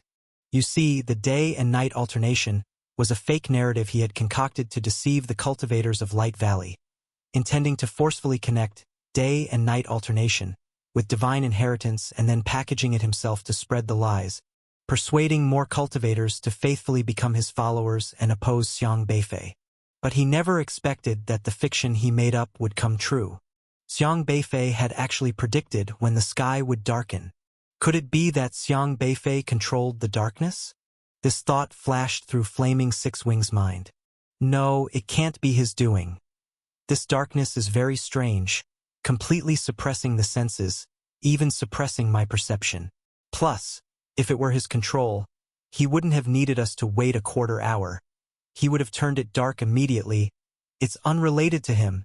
Flaming Six Wings immediately dismissed this notion. He didn't believe Xiang Beifei had the capability to control the day and night alternation of the Land of Inheritance. If he indeed had such power, there was no need to make everyone wait 15 minutes, which brought him no benefit. This meant that the day and night alternation genuinely had a pattern, and Xiang Beifei had actually grasped it. Damn! To have it predicted by him! Flaming Six Wings cursed inwardly, realizing he had hit a snag. The darkness didn't last long. Only about 10 breaths before returning to normal. Yet now, all the cultivators of Light Valley were unsettled. They looked at each other, their eyes filled with astonishment. How did Lord Qi's prediction lack the accuracy of Xiang Beifei's? Yes, he really predicted that it would be dark in a quarter of an hour. Lord Qi, didn't you just predict that it would be dark in a quarter of an hour? Some cultivators had already started wavering in their trust in Flaming Six Wings. The cultivators of Light Valley came here because they firmly believed in what Flaming Six Wings stated about the laws of day and night transition and the tests of divine inheritance being closely related, which meant they held an unwavering belief in what Flaming Six Wings said. However, Flaming Six Wings had just predicted 1 hour and 45 minutes, while Xiang Beifei directly predicted a quarter of an hour. And what's more, he successfully realized that prediction. This meant Xiang Beifei's prediction was more accurate than Flaming Six Wings. Xiang Beifei was the cultivator who truly mastered the law of day and night transitions. I predict your grandma's trip to the underworld. Flaming Six Wings had already started cursing internally, wishing he could tear Xiang Beifei into a million pieces. But he still maintained his composure and, before daylight, he retracted his meat-winged monster appearance. However, his complexion looked terrible now, because Xiang Beifei had completely humiliated him. Taoist Qi, it seems your race isn't very proficient in mastering the laws of day and night transitions at the Land of Inheritance. Your ancestors obtained the inheritance through these laws, and you haven't managed to learn their methods. What a pity. Xiang Beifei shook his head slightly, looking at Flaming Six Wings with a meaningful gaze. Flaming Six Wings clenched his fists. Humph, a blind cat running into a dead mouse. Our Lord Qi just happened to make a slight miscalculation. After all, your valley is the prime observation spot, and Lord Qi is not familiar with your valley, so of course you could predict it. Kana promptly stepped in to give Flaming Six Wings a way out. But this was exactly what Xiang Beifei wanted him to say, because Kana's words undoubtedly told all cultivators that Xiang Beifei indeed had the ability to predict the transitions of day and night. This was good. Indeed, our Zhajiang stronghold is indeed an observation spot, and I knew this from the beginning, which is why I mentioned coming here. Unfortunately, Taoist Qi seems not well versed. Your predecessors left behind scriptures. Yet you seem a bit slow to catch on. By the way, the 1 hour and 45 minutes you mentioned, That is the daily sunset time at the land of inheritance, something all cultivators are aware of, not a prediction, Xiang Beifei said with a slight smile. He was openly mocking Flaming Six Wings. Upon hearing this, the cultivators of Light Valley became restless.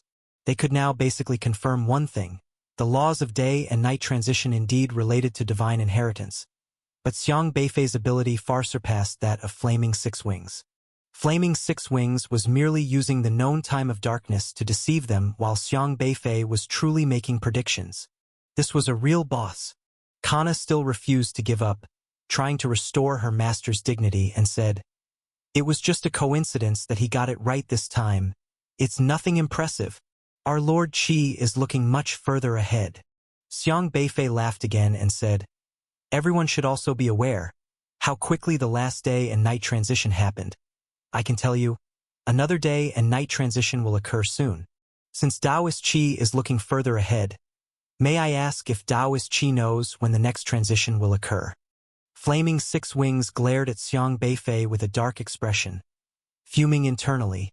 Even the halo above his head dimmed and almost disappeared. What is the next day and night transition? How would he know? But now he couldn't back down.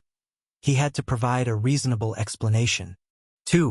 Within 2 hours, Flaming Six Wings said through gritted teeth. Li Qianluo burst out laughing. "Ha ha ha! By that logic, I could predict the laws of day and night transition too. I predict that within 1 day, the phenomenon of day and night transition will occur again. I predict 1 hour. Fu Qiuzi immediately followed, still having not gotten over being vocally thrashed by the cultivators of Light Valley. I predict half an hour. Guansong also chimed in opportunely. I predict 1 hour and 45 minutes. Within 2/4 of an hour. They're leading the chant. The cultivators of Zhajiang stronghold immediately began to jeer.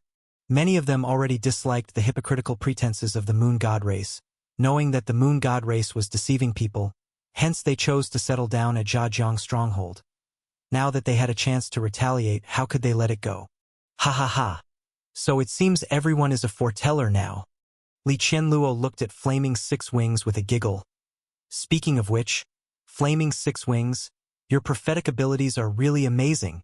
On the same level as all our fellow Taoists here at Zhajiang stronghold. Impressive indeed.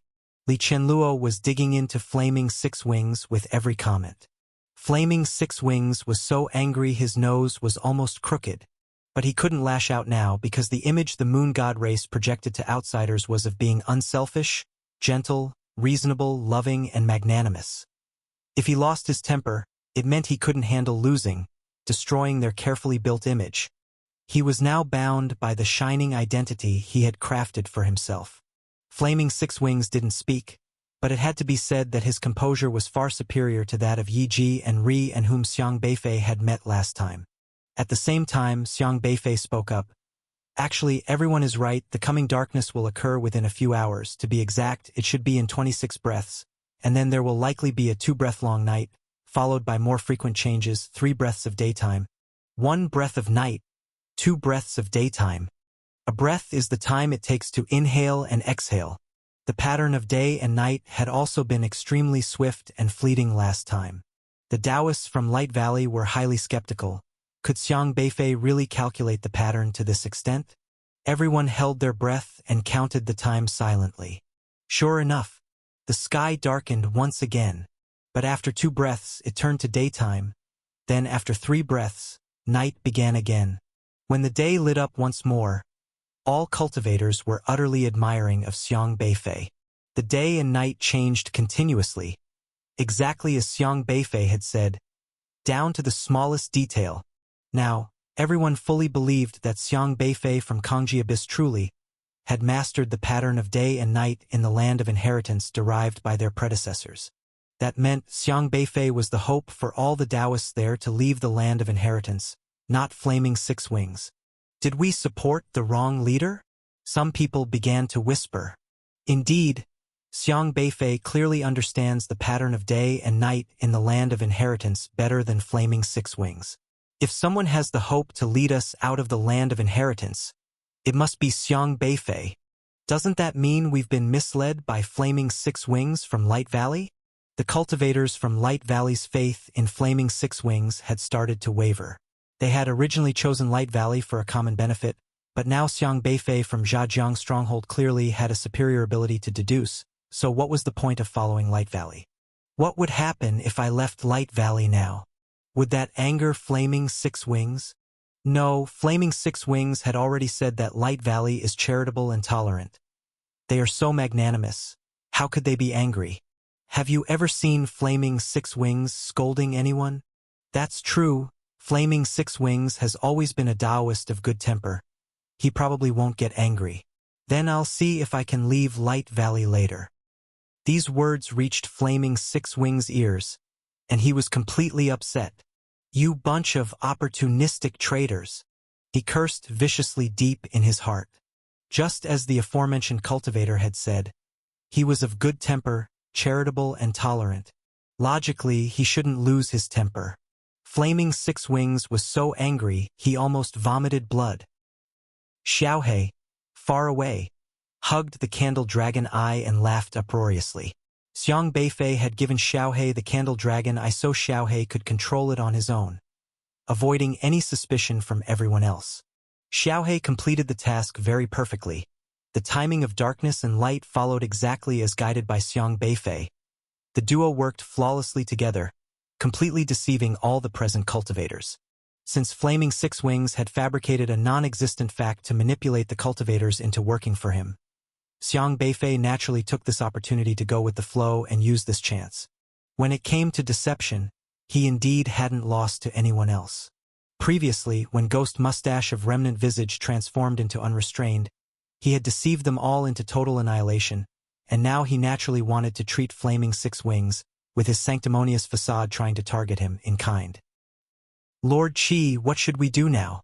What we fabricated has actually come true, Kana asked urgently. Flaming Six Wings also didn't know what to do.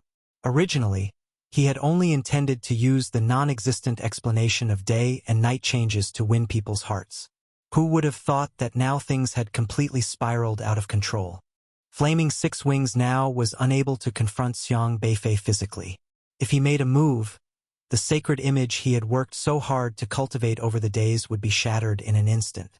Let alone the fact that the Demon Tentacle race and Demon race were watching eagerly from afar, ready to kick him while he was down if things went poorly. Moreover, it wasn't just about the land of inheritance. In the wilderness, their moon god race was also seen as sanctimonious righteous messengers, trusted by many other races. Depending on their sacred facade, they could gain tremendous benefits from these races. If their image were tarnished and the land of inheritance were to be unsealed, the impact would be enormous if word spread. He took a deep breath and then smiled gently again. It seems that Taoist Xiang indeed has a greater grasp on the laws of day and night in the land of inheritance than I do, a point I concede.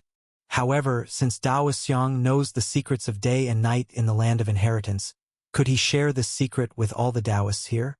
More strength, more hope, right? How come? You just said that the rules of day and night alternation can only be mastered by your moon god race, and can only be deduced through the collars on your heads. Now you think everyone can master it? Your contradictory statements, are they not an unfinished draft of lies? Xiang Beifei asked, puzzled. Flaming Six Wings was choked up again, his expression growing uglier. Today, under the barrage of Xiang Beifei's words, he was somewhat flustered, his speech filled with loopholes. Now, more and more cultivators of Light Valley began to look at Flaming Six Wings strangely. It was only after Xiang Beifei's reminder that everyone realized something was amiss. It turned out that Flaming Six Wings' previously mentioned methods, which he said could only be transmitted within the moon god race, was not because only they could master it, but because his level was just the same as everyone else's. In other words, he was deceiving all the cultivators. Having been exposed by Xiang Beifei on the spot, many cultivators grew increasingly angry towards Flaming Six Wings. Lord Qi, you previously said that the method to deduce the rules of day and night can only be mastered by your moon god race. What does that mean exactly? Are you deceiving us? You have disappointed us greatly. We initially trusted you so much. Numerous cultivators voiced their inquiries. Kana spoke up again to defend Flaming Six Wings, exclaiming, "Lord Qi is fair and impartial. He would never deceive fellow Taoists. It's obvious that our race's deductive abilities can only be mastered by us. Just like Xiang Beifei, his deductive abilities can also only be mastered by his race. Otherwise, ask him if he can reveal his abilities to deduce day and night." "I can," Xiang Beifei said with a faint smile. Kana's face paused, turning purple. She had assumed that Xiang Beifei wouldn't reveal such deductive abilities, considering it a secret, but she didn't expect Xiang Beifei to respond this way. However, other cultivators, hearing Xiang Beifei's words, showed delight on their faces. "Taoist Xiang, can you really share how you deduce the changes in day and night?" a cultivator asked eagerly. Xiang Beifei nodded slightly and said, "I can tell you how to deduce the rules of day and night at the Land of Inheritance. I will point out the method to you. As for the extent to which you can grasp it, that depends on your own fate." He was actually willing to teach the ability to deduce the changes in day and night. The cultivators of Light Valley were stirred with excitement. Why had they joined Light Valley? It was because they initially trusted that Flaming Six Wings could lead them to decipher the rules of day and night and unravel the divine inheritance from those rules, then follow Flaming Six Wings to leave this place. But Flaming Six Wings had always refused to tell them the method to deduce the rules of day and night. Thus, they could only follow others. But now, Xiang Beifei was actually willing to share his secret. Xiang Beifei cleared his throat and became very serious. The day and night alternation of the Land of Inheritance naturally has its patterns, which stem from the structure of the Land of Inheritance itself. We differentiate the Land of Inheritance from the outside wildlands. From the chains in the sky, we can deduce that the Land of Inheritance resembles a self-rotating sphere, free from the day and night restrictions of the wildlands. That is to say, the Land of Inheritance floats in the midst of the wildlands, but its rotation speed is different from the outer world, resulting in this hemisphere being influenced by the daylight of the wildlands. Next, we need to first learn a few concepts. What is the twilight line? What is the ecliptic plane? What is the equatorial plane? What is the tropical of Cancer? What is rotation speed? What are the tangential velocity and gravity ratio of the Land of Inheritance? You might want to take some notes. Xiang Beifei, with a serious face, educated everyone on these conceptual pieces of knowledge, even using spiritual power to draw diagrams in the air to aid their understanding. Soon the air was filled with bizarre circles, a variety of strange shapes, and all sorts of magical symbols, all annotated. The E-Trib cultivators looked bewildered. What is this? Why had they never heard of these before? Although I don't understand it, it looks very impressive. Impressively incomprehensible. It definitely looks professional. Exactly. Cultivators from the Kangji Abyss have always been mysterious. This must be knowledge only they understand. We need to learn well. We can't miss such a great opportunity. Even though everyone could not comprehend it, they all tried hard to keep up with the speed at which Xiang Beifei was drawing, jotting down those notes, so that even if they didn't understand now, they could contemplate them later. Flaming Six Wings was also increasingly astonished as he listened. He, a genius of the moon god race with first-rate ability to comprehend heavenly Tao and historically the fastest meat-winged monster to reach the advanced stages of the heavenly connection, was unable to completely follow Xiang Beifei's explanations. Is he spouting nonsense? No, the concept of the twilight line explained this way makes sense. If we consider the Land of Inheritance as a sphere, the twilight line indeed determines the issues of day and night. Even the explanation of the tropical of Cancer makes sense. It's not nonsense. If the operation of the Land of Inheritance is really as Xiang Beifei stated, then this indeed is the principle behind the alternation of day and night. Flaming Six Wings was overwhelmed with shock. His current state was such that he could not understand most of Xiang Beifei's content, yet he could comprehend the trivial details, thus flitting between understanding and confusion, feeling as if all but one of his sensory pathways were open. Not only were the cultivators from Light Valley attentively listening, but even those from Heavenly Demon Assembly and Dawn Alliance, who were watching the excitement from afar, quieted down and started recording Xiang Beifei's notes. Could the knowledge of the human race actually be so formidable? Even the high priest of the demon tentacle race, who bore a grudge against Xiang Beifei, frowned. The woman with the split mouth asked in confusion, "Is there really a pattern to the alternation of day and night? I don't recall them ever encountering this situation before. There was no black water river or giant spirit village before," the high priest said. The woman with the split mouth couldn't refute it. He stared at Xiang Beifei, muttering to himself, "No wonder this guy managed to overturn our entire deployment in Juzhou. So what do we do next?" The woman with the split mouth asked. "Learn. There's a reason the human race develops faster than us. No matter what, listen carefully. It's a great opportunity to study the human race's ingenious thinking." The high priest instructed his subordinates. Yes. All the ghost mustache of remnant visage received the command and also began to enter into a state of confused yet seemingly profound learning. Xiang Beifei continued introducing his understanding of the alternation of day and night. After all, it was all nonsense. As long as one possessed the candle dragon's eye, the alternation of day and night could change however one wanted.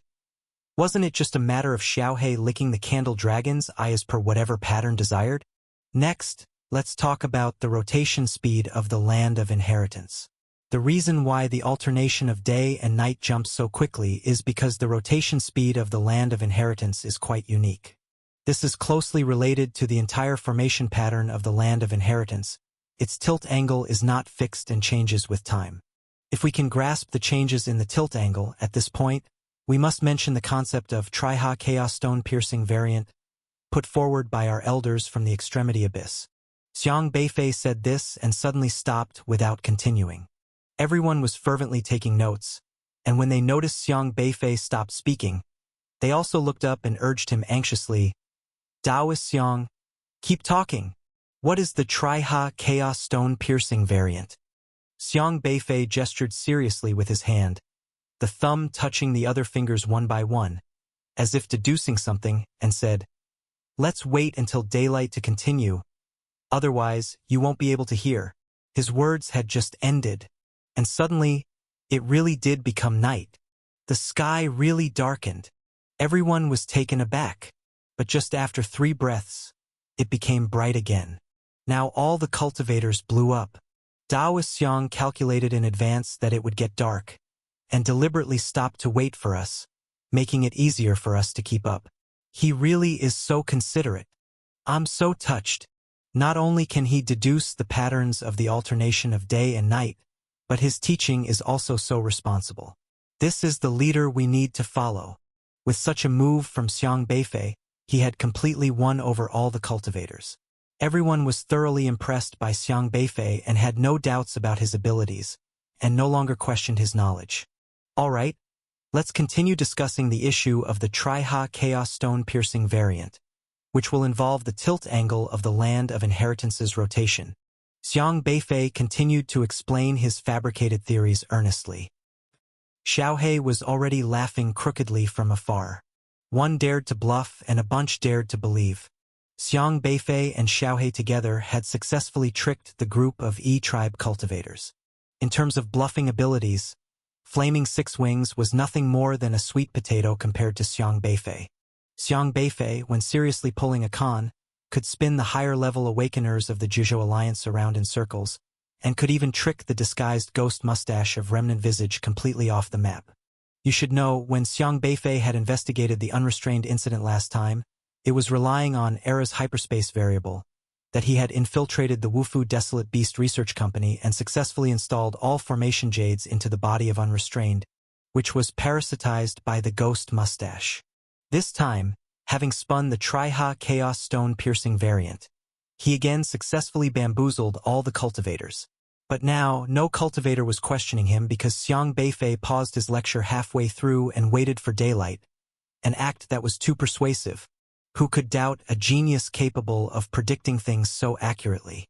Xiang Beifei spent half an hour explaining his deduction of the changes in day and night. Although every cultivator was confused, they were all excited because they felt that they had really learned something.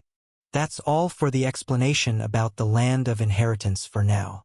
It's all right if you don't understand at this moment, Everyone can go back, digest it, ponder it, review old knowledge to gain new insights. If you still don't understand, then all you need to do is follow me. However, you must realize that just being able to grasp the pattern of the transition between night and day doesn't mean you can pass the trial of the God's inheritance ground.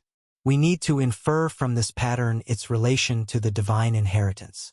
Taoist Qi with his flaming 6 wings said something correct. Finding the right observation point is crucial. Xiang Beifei shifted his gaze to Taoist Qi of the flaming 6 wings, who was pondering over Triha Chaos Stone piercing variant. A chill ran down Taoist Qi's spine as he suddenly felt something ominous. I wonder if Taoist Qi has managed to deduce the principle behind the transition between night and day? Xiang Beifei asked with profound meaning. Taoist Qi's face once again turned grim.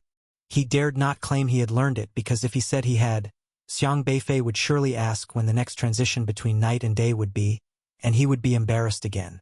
I have gained a deep understanding, but I'm still exploring, said Taoist Qi, steeling himself. Which means you haven't learned it yet. Xiang Beifei nodded calmly and continued, our views on the best observation location indeed match. Taoist Qi, there is no doubt that our Zhajiang stronghold is an excellent observation point, but I'm sure Taoist Qi is also aware that your Light Valley is a very important observation point too. I think that's the reason why you chose to establish the main base of Light Valley there, right? A sense of foreboding rose again within Taoist Qi. Xiang Beifei slowly lifted his eyelids and said, that's right, I need an observation point to verify the divine inheritance, and although it was somewhat difficult for me to bring this up, seeing Taoist Qi's understanding of great principles, I must mention it. I would like to use your Light Valley to set up an observation formation. Would Taoist Qi be willing to move out of Light Valley and lend it to me for this purpose? What? Expropriate their Light Valley? As these words were spoken, Taoist Qi's face turned extremely unsightly. Many cultivators were also exchanging puzzled looks, completely unprepared for Xiang Beifei's sudden request. I know that the cultivators of the Moon God race have always been loving, selfless, tolerant, and generous. Taoist Qi, for the sake of helping the cultivators trapped here, you can sacrifice anything. With such a grand spirit of selflessness that the Moon God race possesses, I trust you won't refuse my small request. After all, Xiang Beifei gazed at Taoist Qi, paused, then continued, I aim to help all Taoists leave this place as early as possible. Xiang Beifei, don't push people too far. Kana shouted angrily. Is that so? It seems you never mentioned anything about pushing people too far when you came here with great fanfare to expropriate my Zhajiang stronghold's valley. Kana was choked by his retort, unable to respond. Xiang Beifei replied coldly, you wanted to expropriate Zhajiang stronghold in the interest of all Taoists, and I want to expropriate Light Valley for the same reason. How can this be considered pushing too far?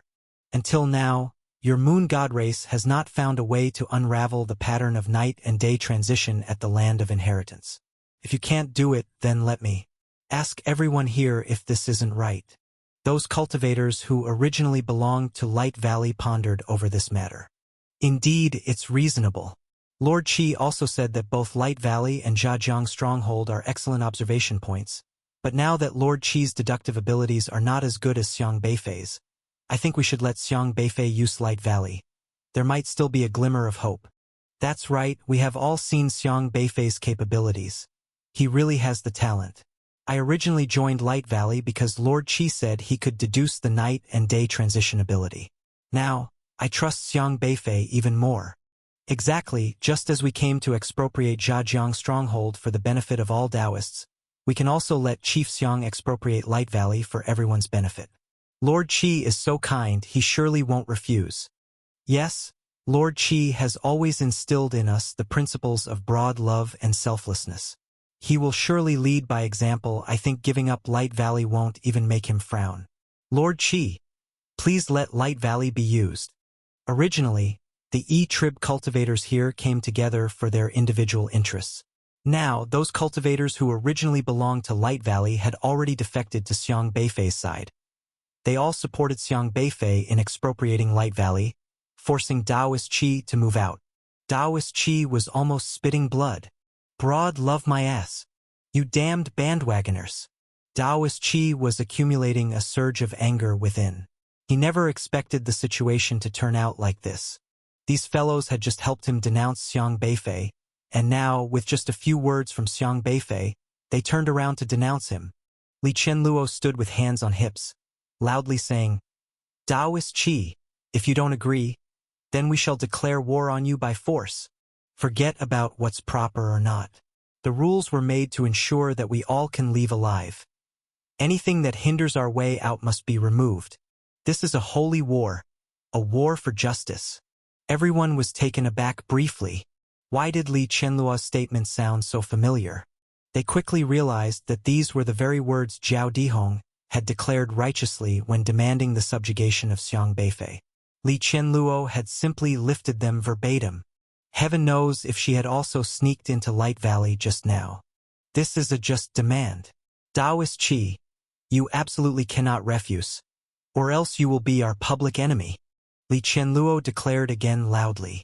If we can solve the pattern of night and day transition and ensure that we all can leave safely, then we must meet all of Xiang Beifei's demands. In other words, us expropriating your Light Valley is an act of justice. Li Qianluo's each word was spoken with impassioned fervor, and every single one of these words, once used by Light Valley to condemn Xiang Beifei, was now thrown back by Li Qianluo. Taoist Qi, will you let go or not? Li Qianluo pressed aggressively. Taoist Qi's face was utterly dark. This was the first time in his life that Flaming Six Wings had been threatened so directly. But the words of Li Qianluo were already gaining more and more support from the cultivators. Even those cultivators who had just supported Flaming Six Wings in the annexation of Zhajiang Stronghold were now standing with Xiang Beifei. After all, Flaming Six Wings simply did not have the ability to deduce the alternation of day and night, while Xiang Beifei not only had the ability but had also taught them the knowledge of this alternation. An immediate comparison made it clear who was superior. If Flaming Six Wings refused, they would definitely launch a crusade against him. Lord Qi, it's better for everyone if you hand over Light Valley, someone suggested. That's right, you don't want us to wage a holy war against you, another chimed in. At this point, more than half of the cultivators in Light Valley were already making decisions for Flaming Six Wings, intending to commandeer Light Valley for Xiang Beifei. Their tone towards Flaming Six Wings had turned rather unfriendly. Flaming Six Wings wanted to burst out in anger but was powerless to do so because he was in the wrong. His moon god race would inevitably become the common enemy of the thousands of cultivators along the Blackwater riverbanks. No matter how formidable he was as an individual, that did not mean he could withstand thousands of cultivators alone. Flaming Six Wings' head was buzzing. When had he ever thought that his desire to present a benevolent and selfless image to control these cultivators would turn into shackles binding him? Where do you expect our moon god race's cultivators to go? Flaming Six Wings practically squeezed these words out through clenched teeth. There are still plenty of places along the Blackwater riverbanks. You'll have somewhere to settle, but I need to lay out formations in Light Valley. I also need to arrange things in Zhajiang Stronghold. So sorry, but we can't accommodate you, Xiang Beifei replied calmly, smiling. Originally, he had no intention of seizing Light Valley or even bothering to expand Zhajiang Stronghold's influence. But since Flaming Six Wings dared to lure a group of cultivators against them under the banner of deducing the laws of day and night, Xiang Beifei would pay him back in his own coin. You think to charm the masses to seize my Zhajiang Stronghold? I'll charm them right back to plunder you. Who wasn't a little trickster? Really? That's correct. If our stronghold's master succeeds in deducing the relationship between day and night and divine inheritance, we will all remember your contribution. After all, you did offer up Light Valley, didn't you? Li Qianluo was always one to stir the pot, her words cunningly crafted. Flaming Six Wings trembled with rage, his breath growing ragged, but he kept himself in check. For losing control of his power would mean shedding his holy appearance and turning into a grotesque, fierce, meat-winged monster. Xiang Beifei didn't care whether Flaming Six Wings would make a move or not. Even if he did, there was nothing to fear. At worst, it would just be another fight. If you want Light Valley, take it, Flaming Six Wings said, too angry to bother with pleasantries anymore. He turned and left. But, Lord Qi, Kana said, not willing to let go. Be quiet, said Flaming Six Wings. Li Qianluo burst into laughter. It seems that fellow Taoist Flaming Six Wings is still quite magnanimous. If we need to requisition more territory next time, please cooperate with us. Flaming Six Wings. Flaming Six Wings staggered, nearly falling over. It was too much. His glare was murderous. But with a cold huff, he did not respond and simply transformed into a streak of light, vanishing from the spot. The friction between Xiang Beifei and Flaming Six Wings came to a quick close. Zhajiang's stronghold took over Flaming Six Wings' Light Valley, and although the solemn and majestic White Temple with wings was taken away by Flaming Six Wings, it still gnawed at him. Flaming Six Wings, who had come with the intention of seizing territory, ended up having his own territory snatched by Xiang Beifei instead. This was a humiliation that would haunt him for life. After this incident, most of the cultivators from Light Valley defected to Xiang Beifei's Zhajiang stronghold, becoming its subsidiary. Zhajiang stronghold, having absorbed most of Light Valley's cultivators, became the most powerful force in an instant, now fully capable of contending with the Dawn Alliance and the Heavenly Demon Assembly. In the following days, all the cultivators by the Black Water riverbanks were earnestly studying Xiang Beifei's deducing notes, hoping to grasp their secrets.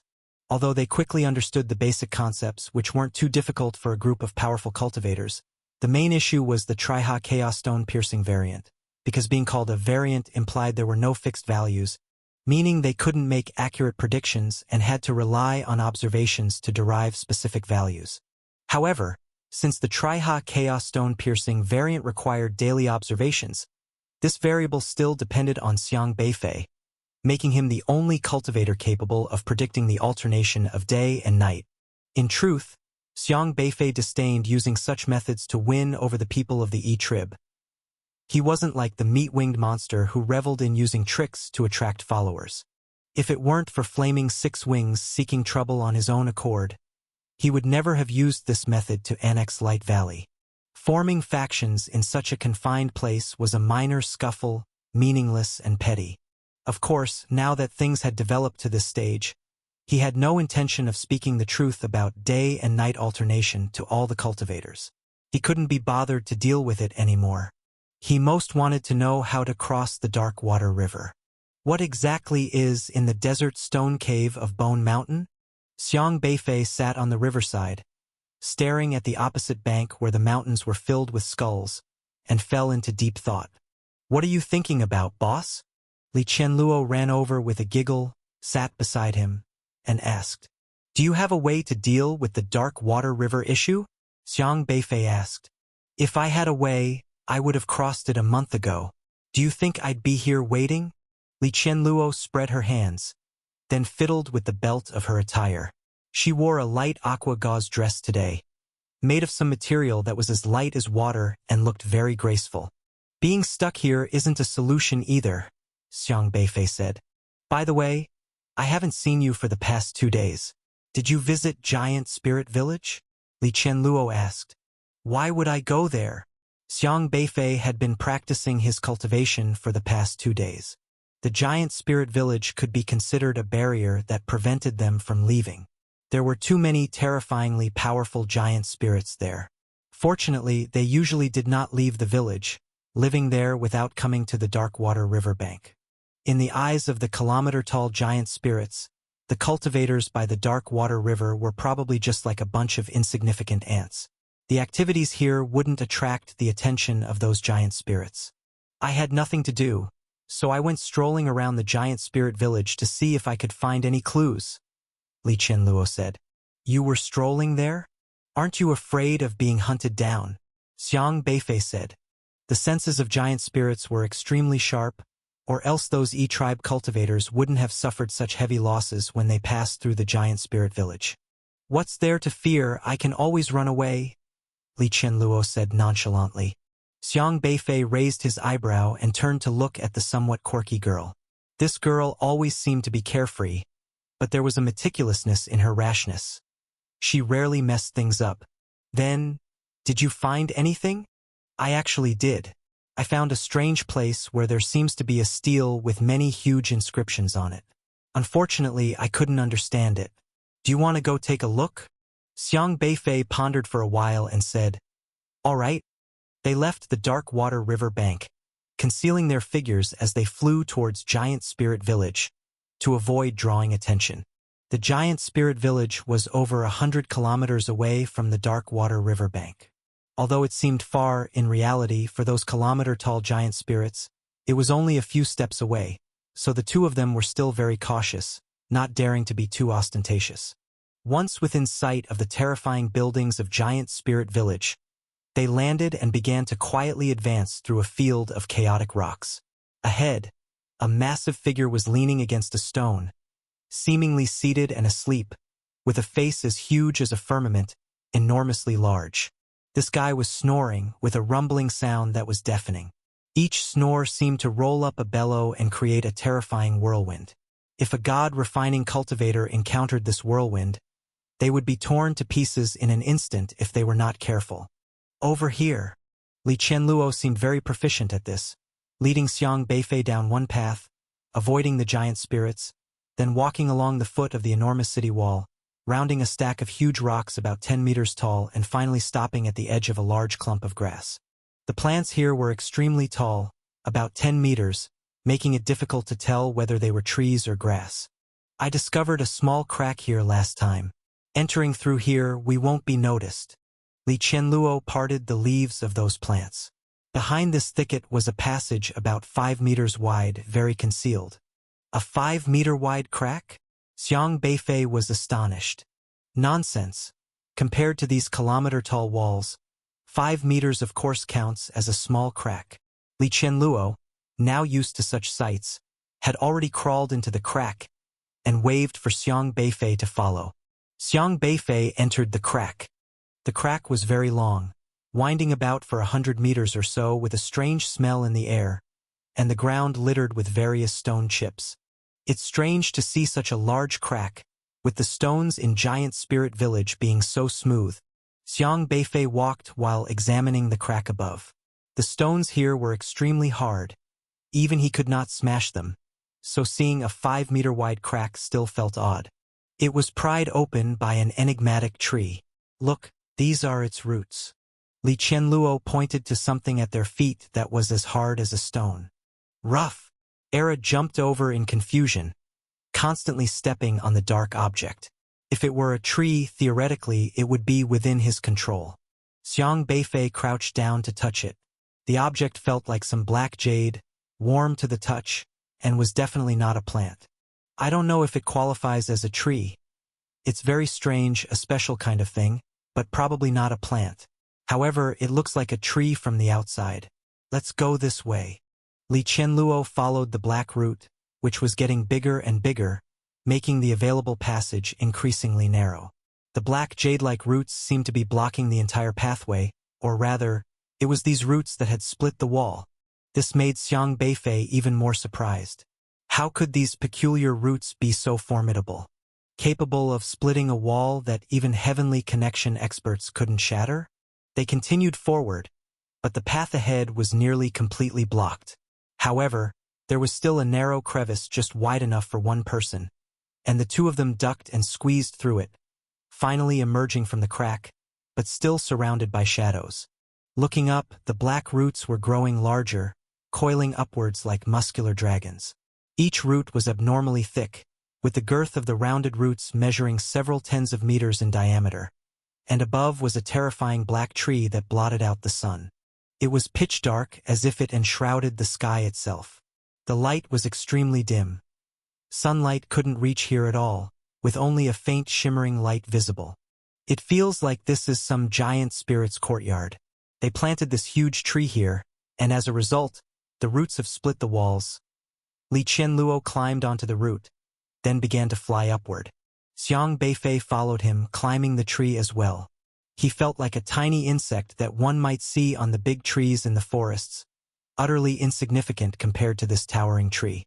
The branches of the black jade tree intertwined wildly, each limb in front of them appearing like an insurmountable wall. They had to navigate around them for a long time.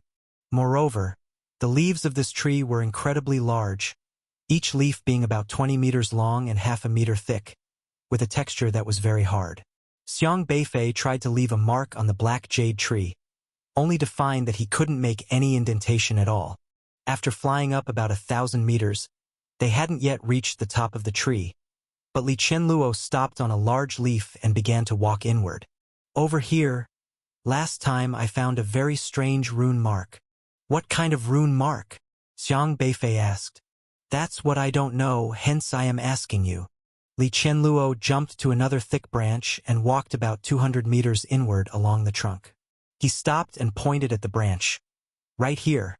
Xiang Beifei also leaped over, landing beside Li Qianluo, and looked toward the branch. The branch was very broad. Due to its thickness, it actually resembled flat ground. On it, there was a very strange symbol, about 30 meters long, crooked and oddly shaped. Standing too close, Xiang Beifei couldn't see it clearly, so he flew up to a higher branch to view the entire symbol from above. From up high, the symbol resembled some type of animal, with its claws outstretched and a long tail dragging behind it, forming a vertical line in the air. Woof woof, Xiaohe said the figure looked a lot like Era. Awoo! Awoo! Era retorted that he was much handsomer and that the pattern looked more like Yumong lying on the ground with hands up in surrender. Yumong, feeling disgruntled, contradicted with you. The three little ones were happily discussing on the side, while only Xiang Beifei was staring at the huge pattern, lost in thought. For some reason, he felt he had seen this symbol somewhere before, but couldn't recall where exactly. Do you have any impression? Li Qianluo asked. Xiang Beifei shook his head. Hard to say, just feels vaguely familiar. Familiar? Then look here too. There's more here. Li Qianluo jumped to another huge branch, and Xiang Beifei followed. On another massive branch, another different rune mark was carved, slightly different from the previous one. This mark was more squarely shaped, enclosing a strange little monkey. I've counted them. There are 77 huge rune marks, all distributed across the branches, Li Qianluo said. 77. Xiang Beifei furrowed his brow, and then a flash of light crossed his mind. He suddenly realized where he had seen these symbols before. By the banks of the Blackwater River. Light Valley was originally in an excellent location with a wide view, not only overlooking Giant Spirit Village but also monitoring changes in the Blackwater River, ready to react to any danger that arose. But now Light Valley had changed hands. The expression of Flaming Six Wings was very somber as he was driven from his territory, an affront he couldn't just swallow. Now, most of the cultivators from Light Valley had fled, leaving only about 10 species still following them. Their position within the Dawn Alliance had moved from Light Valley to a more remote area resembling a chaotic burial mound, full of jagged rocks and hardly suited for settling due to the difficult-to-clear rocks of the Land of Inheritance. Fortunately, they still had a moon god temple there, barely suitable for dwelling. These days, Flaming Six Wings was engaged in a critically important task, researching Xiang Beifei's Triha Chaos Stone Piercing variant, attempting to understand the alternation of day and night. I just can't believe that such a pattern can't be figured out. Flaming Six Wings harbored deep resentment towards Xiang Beifei but now also believed the phenomenon of day and night alternation. He had to master this pattern and then return to seek revenge. However, he was still naive as he found that no matter how he tried, he couldn't decipher this variable. At that moment, Kana walked in from outside and respectfully said, Lord Qi, the Night Demon from the Demon race and the High Priest from the Demon Tentacle race have come to visit.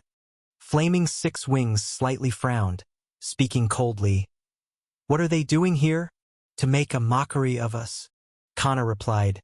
Subordinate doesn't know. They only mentioned they had something to discuss with you, Lord Qi, concerning Xiang Beifei. Xiang Beifei. Flaming Six Wings, upon hearing these three words, was initially enraged but quickly calmed down, thought for a moment and said, Let them come in. Yes. Kana promptly exited. Shortly after, Two powerful auras appeared within the moon god temple, transforming into two human figures as they turned around. Taoist Qi, long time no see. Night Demon let out a clear and bright laugh, swiftly opening his folding fan with a swish, gently fanning himself while appearing quite like a suave, carefree rogue. Flaming Six Wings snorted coldly and said, "What brings you here? Isn't it just a visit to see you, Taoist Qi? Your halo seemed quite dim these past few days. Are you perhaps troubled by something?" Night Demon said with a light smile. Flaming Six Wings' expression grew even darker, and suddenly a powerful white aura surged from his body, forming a blade of light that lashed out at Night Demon. With a swish, Night Demon waved his folding fan, and a roaring black mist burst forth, colliding with Flaming Six Wings' white light. Boom! The two formidable auras intertwined in the air, releasing intense fluctuations that shook the entire moon god temple. Taoist Qi, this is hardly the way to treat a guest. Night Demon lazily laughed.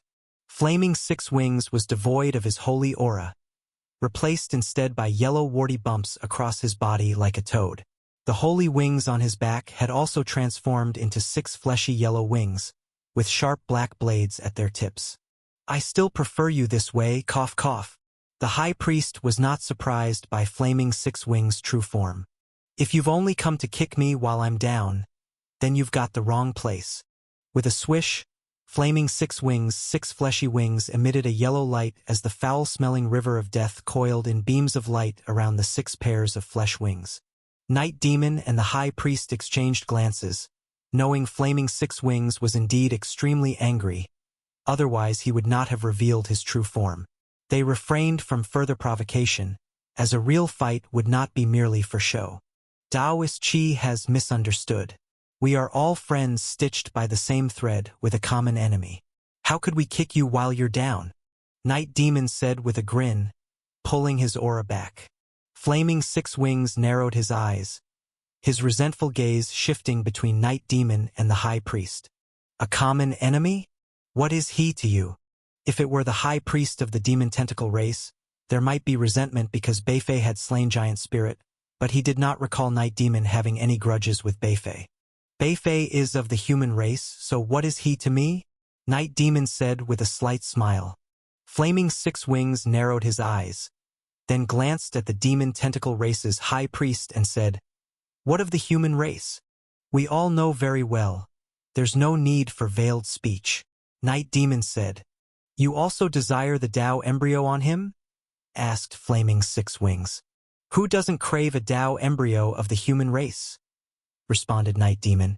The strength of Beifei was so formidable that, in their eyes, he naturally possessed an exceedingly rare Tao embryo. The Tao embryo of the human race had always been coveted by many races, particularly the more powerful races hoping to enhance their own power. "Then you should ask Shuang, where the human race is hiding now," Flaming Six Wings said, staring at the High Priest. Shuang, also known as the High Priest's name. "I do not know," the High Priest responded calmly. "Is that so? Then where did those abilities of Giant Spirit come from?" Flaming Six Wings retorted. "Those were merely humans we had captured in Hanxia and kept until recently, when we extracted their Tao embryos and merged them into ourselves," the High Priest said coldly, looking at Flaming Six Wings. "Don't tell me you've never captured humans to study this matter," the High Priest added. The High Priest did not tell the truth.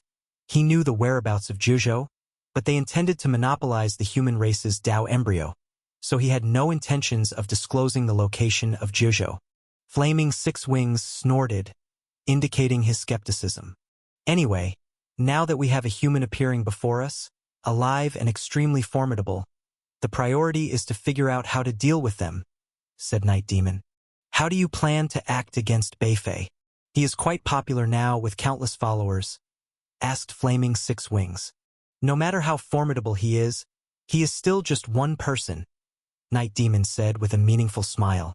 He had a very sinister look when he smiled.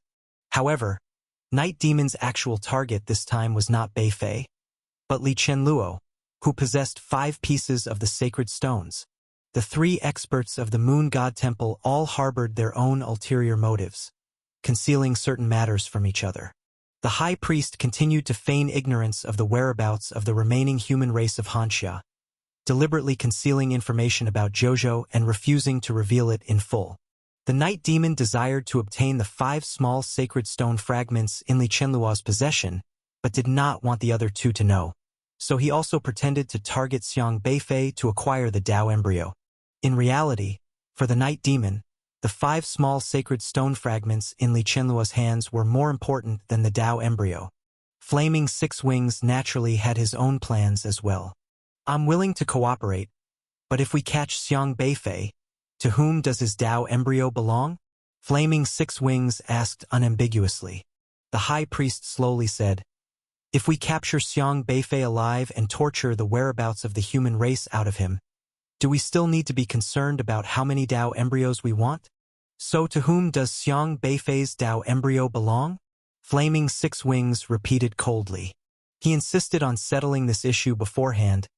Otherwise, once the person was captured, if everyone wanted Xiang Beifei's Dao embryo, things would become unclear. The night demon waved his folding fan and said, to avoid disputes over the distribution of interests afterwards, I volunteer to withdraw from the competition. I don't need his Dao embryo. I just need to know the whereabouts of the human race. And, of course, bring Li Qianluo to me. That girl is quite beautiful. As you both know, my demon sect needs various extraordinary women to practice divine skills. He stretched leisurely, speaking in an indifferent tone, as if Li Qianluo was merely an add-on to the deal, skillfully concealing his true intentions. The other 2 did not suspect the night demon. The high priest coughed heavily and said, I only need Xiang Beifei's body, which I am very particular about. If Brother Yi doesn't need the Dao embryo, you can take it, and I will keep the body. The demon tentacle race indeed placed greater importance on the body, which both the night demon and Flaming Six Wings understood. After weighing his options for a long time, Flaming Six Wings finally said, fine. After we force out the whereabouts of the Hanxia human race, kill Xiang Beifei, and the Dao embryo will be mine, the body will be yours. Agreed. The 3 cunning and sly fellows finally reached a consensus on dealing with Xiang Beifei. Then what's the plan? The flesh nodules on Flaming Six Wings' body gradually disappeared, and holy feathers began to grow on his 6 pairs of wings. A soft white light shone from his body once again, making him appear approachable. The night demon glanced at the high priest, snapped his folding fan shut, and tapped his palm, saying, enter! Someone soon appeared at the entrance of the moon god temple. I pay my respects to the 3 lords. It was an old man with fluttering beard and hair, bowing slightly with a look of humility. Fu Qiuzi. Flaming Six Wings' expression slightly darkened. The strategist of Zhajiang Stronghold, responsible for receiving and handling the various trifles of Zhajiang Stronghold. Any cultivator wanting to join had to first get past Fu Qiuzi. Lord Qi still remembers me, which is truly flattering, Fu Qiuzi said with a smile. You dare to come here? A glint of killing intent flashed in the eyes of Flaming Six Wings. Fu Qiuzi was indeed the 3rd in command in Zhajiang Stronghold and very close to Xiang Beifei. Ha ha ha! Even Daoist Qi could not have foreseen this. The night demon laughed. Flaming Six Wings frowned slightly as he scrutinized Fu Qiuzi again, sensing that things were not as straightforward as they seemed. What's going on? Flaming Six Wings asked. This is part of our plan, the high priest said, looking at Fu Qiuzi with a hint of ruthlessness in his eyes. Giant Spirit Village. Xiang Beifei was looking at the text on the black jade tree with surprise, finally remembering where he had seen these characters before. Steel. The Void Constellation in the Spirit Gathering Book. Back when he was only in the later stages of God refining, he had unsealed a power, though to this day he still did not understand its purpose. It was a steel that had been sealed within the Void Constellation then. The steel bore 77 strange characters, but Xiang Beifei had never been able to comprehend what they represented. He had been puzzled, for with his learn by analogy ability, which allowed him to learn one language and infer all others, he should have been able to understand the characters on the steel, yet this ability had not helped him with those characters. Now, with a bit of recollection, the characters on the stele were identical to the random disorganized rune marks on the black jade tree. Exactly 77 characters. Xiaohei. Compare them. Xiang Beifei said to Xiaohei in his mind. Woof! Xiaohei immediately checked the spirit-gathering book and soon nodded in surprise. The rune marks on the black jade tree were indeed consistent with the text on the stele. It was probably because the pattern was so large that even Xiaohei had overlooked it earlier. This is strange. What was the connection between the text on the stele and the pattern on the black jade tree? Why would the same pattern appear in the giant spirit village? He needed to fully understand the power of the stele. By the way, what did you say the giant spirit race is like? Xiang Beifei asked. Li Qianluo sat on the edge of a large leaf, looking down at the pattern below and said, I can't give a clear explanation myself. They're a very mysterious race from the Edge Corner airspace, only mentioned in our historical records. So what do your historical records say? Legend has it that the giant spirits are a divine race dwelling in the Edge Corner airspace, towering enough to stand shoulder to shoulder with the heavens. They are considered the largest of races and, being so vast, they thought little of the world. They did not wish to be confined beneath the sky and thus attempted to ascend rebelliously against the heavenly Tao. As a result, the heavenly Tao dispatched deities who used their powers to suppress them into the bitter sea, subject them to endless torments, and ultimately exterminated the race. That is the general account. Li Qianluo intertwined her feet together, swinging them in the air, and said again, Anyway, I find it quite surprising to see the legendary giant spirit race. What is Bitter Sea? Xiang Beifei asked again. Bitter Sea is said to be an endless sea area in Edge Corner airspace. As the name suggests, this sea is filled with endless pain. It's said that if you fall in, you will suffer terrifying pain and torment, living in pain forever and ever. So the giant spirit race appearing here means they have crossed the endless bitter sea. And it's the turning point? Xiang Beifei asked. Hard to say. The elders in our race mentioned that there's no way to return once you fall into the bitter sea unless the Yu-Divine stele suppressing the bitter sea is removed. But a legendary divine artifact like the Yu-Divine stele isn't something that can be easily moved. Right? Li Qianluo said. Yu-Divine stele? What is that? Xiang Beifei asked puzzled. Li Qianluo looked at Xiang Beifei with confusion and asked, Didn't your elders in Kangji Abyss tell you children's stories when you were young? The Yu-Divine stele should be well known to everyone. My parents passed away when I was young. You had elders give you common knowledge. I didn't. Xiang Beifei said. Li Qianluo covered her mouth and looked at Xiang Beifei sympathetically. Ah? Is that so? Sorry. I didn't mean to bring up your sad past. Don't be upset. It's okay. I'm used to it. Xiang Beifei said. You're amazing, losing your parents at a young age and growing up on your own, yet still having such high strength. Li Qianluo admired and gave a thumbs up, then said, All right, let me tell you about it. Where I come from, we were all told some songs in childhood, such as The Strong Wind Blew the Dike, The River and Sea Water Invaded. The child's relatives departed, wailing and crying. The divine Yu descended the stele, suppressing the waters back north. In short, the legendary Yu-Divine stele can suppress any river in the world. It's really powerful. Li Qianluo said.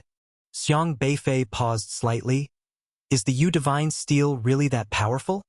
Li Qianluo shrugged and said, According to the legends in historical records, Yu Shun was commanded by Heavenly Tao to use his stele to suppress the giant spirit race deep in the bitter sea, leaving them no chance to rise. If the legend of the Yu-Divine stele is true, then it's very likely that the Yu-Divine stele is gone now. Otherwise, the giant spirits wouldn't have appeared here. Xiang Beifei frowned deeper. Yu-Divine stele? Giant spirit? What's the connection between them? Woof woof. Xiaohei suddenly barked atop the black jade tree. I'll go up and have a look. Xiang Beifei flew up to the top of the black jade tree, where Xiaohei was floating, then waved his paw to signal Xiang Beifei. Looking from above? Xiang Beifei leaped to the highest point above the black jade tree, standing in the position of Xiaohei. This was just right at the main trunk, but the lower part was still blocked by the large leaves. He moved 2 steps to the side, saw there was a tree scar and stepped onto it, then looked down and was quickly astonished. This tree's growth manner is quite mysterious. Originally thought the lush large leaves grew randomly, but actually that's not the case. These leaves grow in a very special and ingenious way, and from the tree scar Xiang Beifei stood on, one could see the full view of all the rune patterns, a total of 77 designs, all perfectly displayed in front of him through the gaps between the leaves and branches. The arrangement of the 77 designs is quite strange, as if forming a circular distribution around the trunk, extremely magical, but if the body is slightly tilted, some designs are blocked by branches and leaves, so the right angle must be found. What are you looking at? Li Qianluo also jumped up and asked. Over here. Xiang Beifei offered his spot to Li Qianluo. Li Qianluo also stood on the tree scar and quickly discovered the magical scene below, saying, "Do these rune patterns have some kind of pattern?" Hard to say. Xiang Beifei couldn't explain it either. Li Qianluo moved her foot away from the tree scar, exclaiming in surprise, "Can't see it from elsewhere. A bit magical. Is this tree naturally grown like this? How could it naturally grow like this? This giant black jade tree must mean something. Let me look at this scar." Xiang Beifei squatted down, looking at the scar on the black jade tree branch. The scar was 34 centimeters long, uneven, wrinkled into a mass, but soon, Xiang Beifei suddenly realized, this doesn't seem to be an ordinary scar, because the wrinkled textures have certain patterns within, much like a maze. Then he suddenly realized, this actually resembles the pattern of the blood ritual in the shrine. At this moment, the textures of the scar were like the patterns he saw in the shrine cave, but in a smaller version. Huh! I seem to have seen this thing somewhere. Li Qianluo also noticed the texture of the scar, circling around it several times, thinking with her chin propped up, her eyes showing a hint of different color. Where have you seen it? Xiang Beifei asked. In a certain cave. That cave is really strange. It can burst out mighty golden patterns. Can't be explained quickly. Li Qianluo said. Xiang Beifei and Xiaohe exchanged a glance. According to such a description, Li Qianluo obviously also went to a certain shrine's blood ritual. But he didn't ask in detail, as Ghost Mustache can go to a shrine. Li Qianluo having been there isn't surprising. After all, this girl has quite a few secrets. He extended his hand, trying to infuse his spiritual power into the texture of the scar. But the scar showed no movement. The erase pattern had no response to his spiritual power. Hesitating for a moment, Xiang Beifei cut his own palm, letting the blood drip down. Buzz! A strange fluctuation came from the scar. As Xiang Beifei's blood just dripped into the scar immediately emanated an aura, directly swallowing the drop of blood, followed by a crimson light flowing out. Swish! The crimson light quickly caught Xiang Beifei's wound, beginning to consume Xiang Beifei's blood, extracting it out. What are you doing? Li Qianluo asked in surprise. Trying to see if I can awaken it. It's sucking your blood? Is it okay? It's all right, not a problem. The loss of this amount of blood was still within Xiang Beifei's bearable range. If he sensed anything wrong, he could stop the process immediately. Because last time in the shrine, Unrestrained controlled the blood ritual in such a way, Xiang Beifei also needed to try. As Xiang Beifei's blood flowed into the black jade tree, the enormous black jade tree suddenly began to tremble.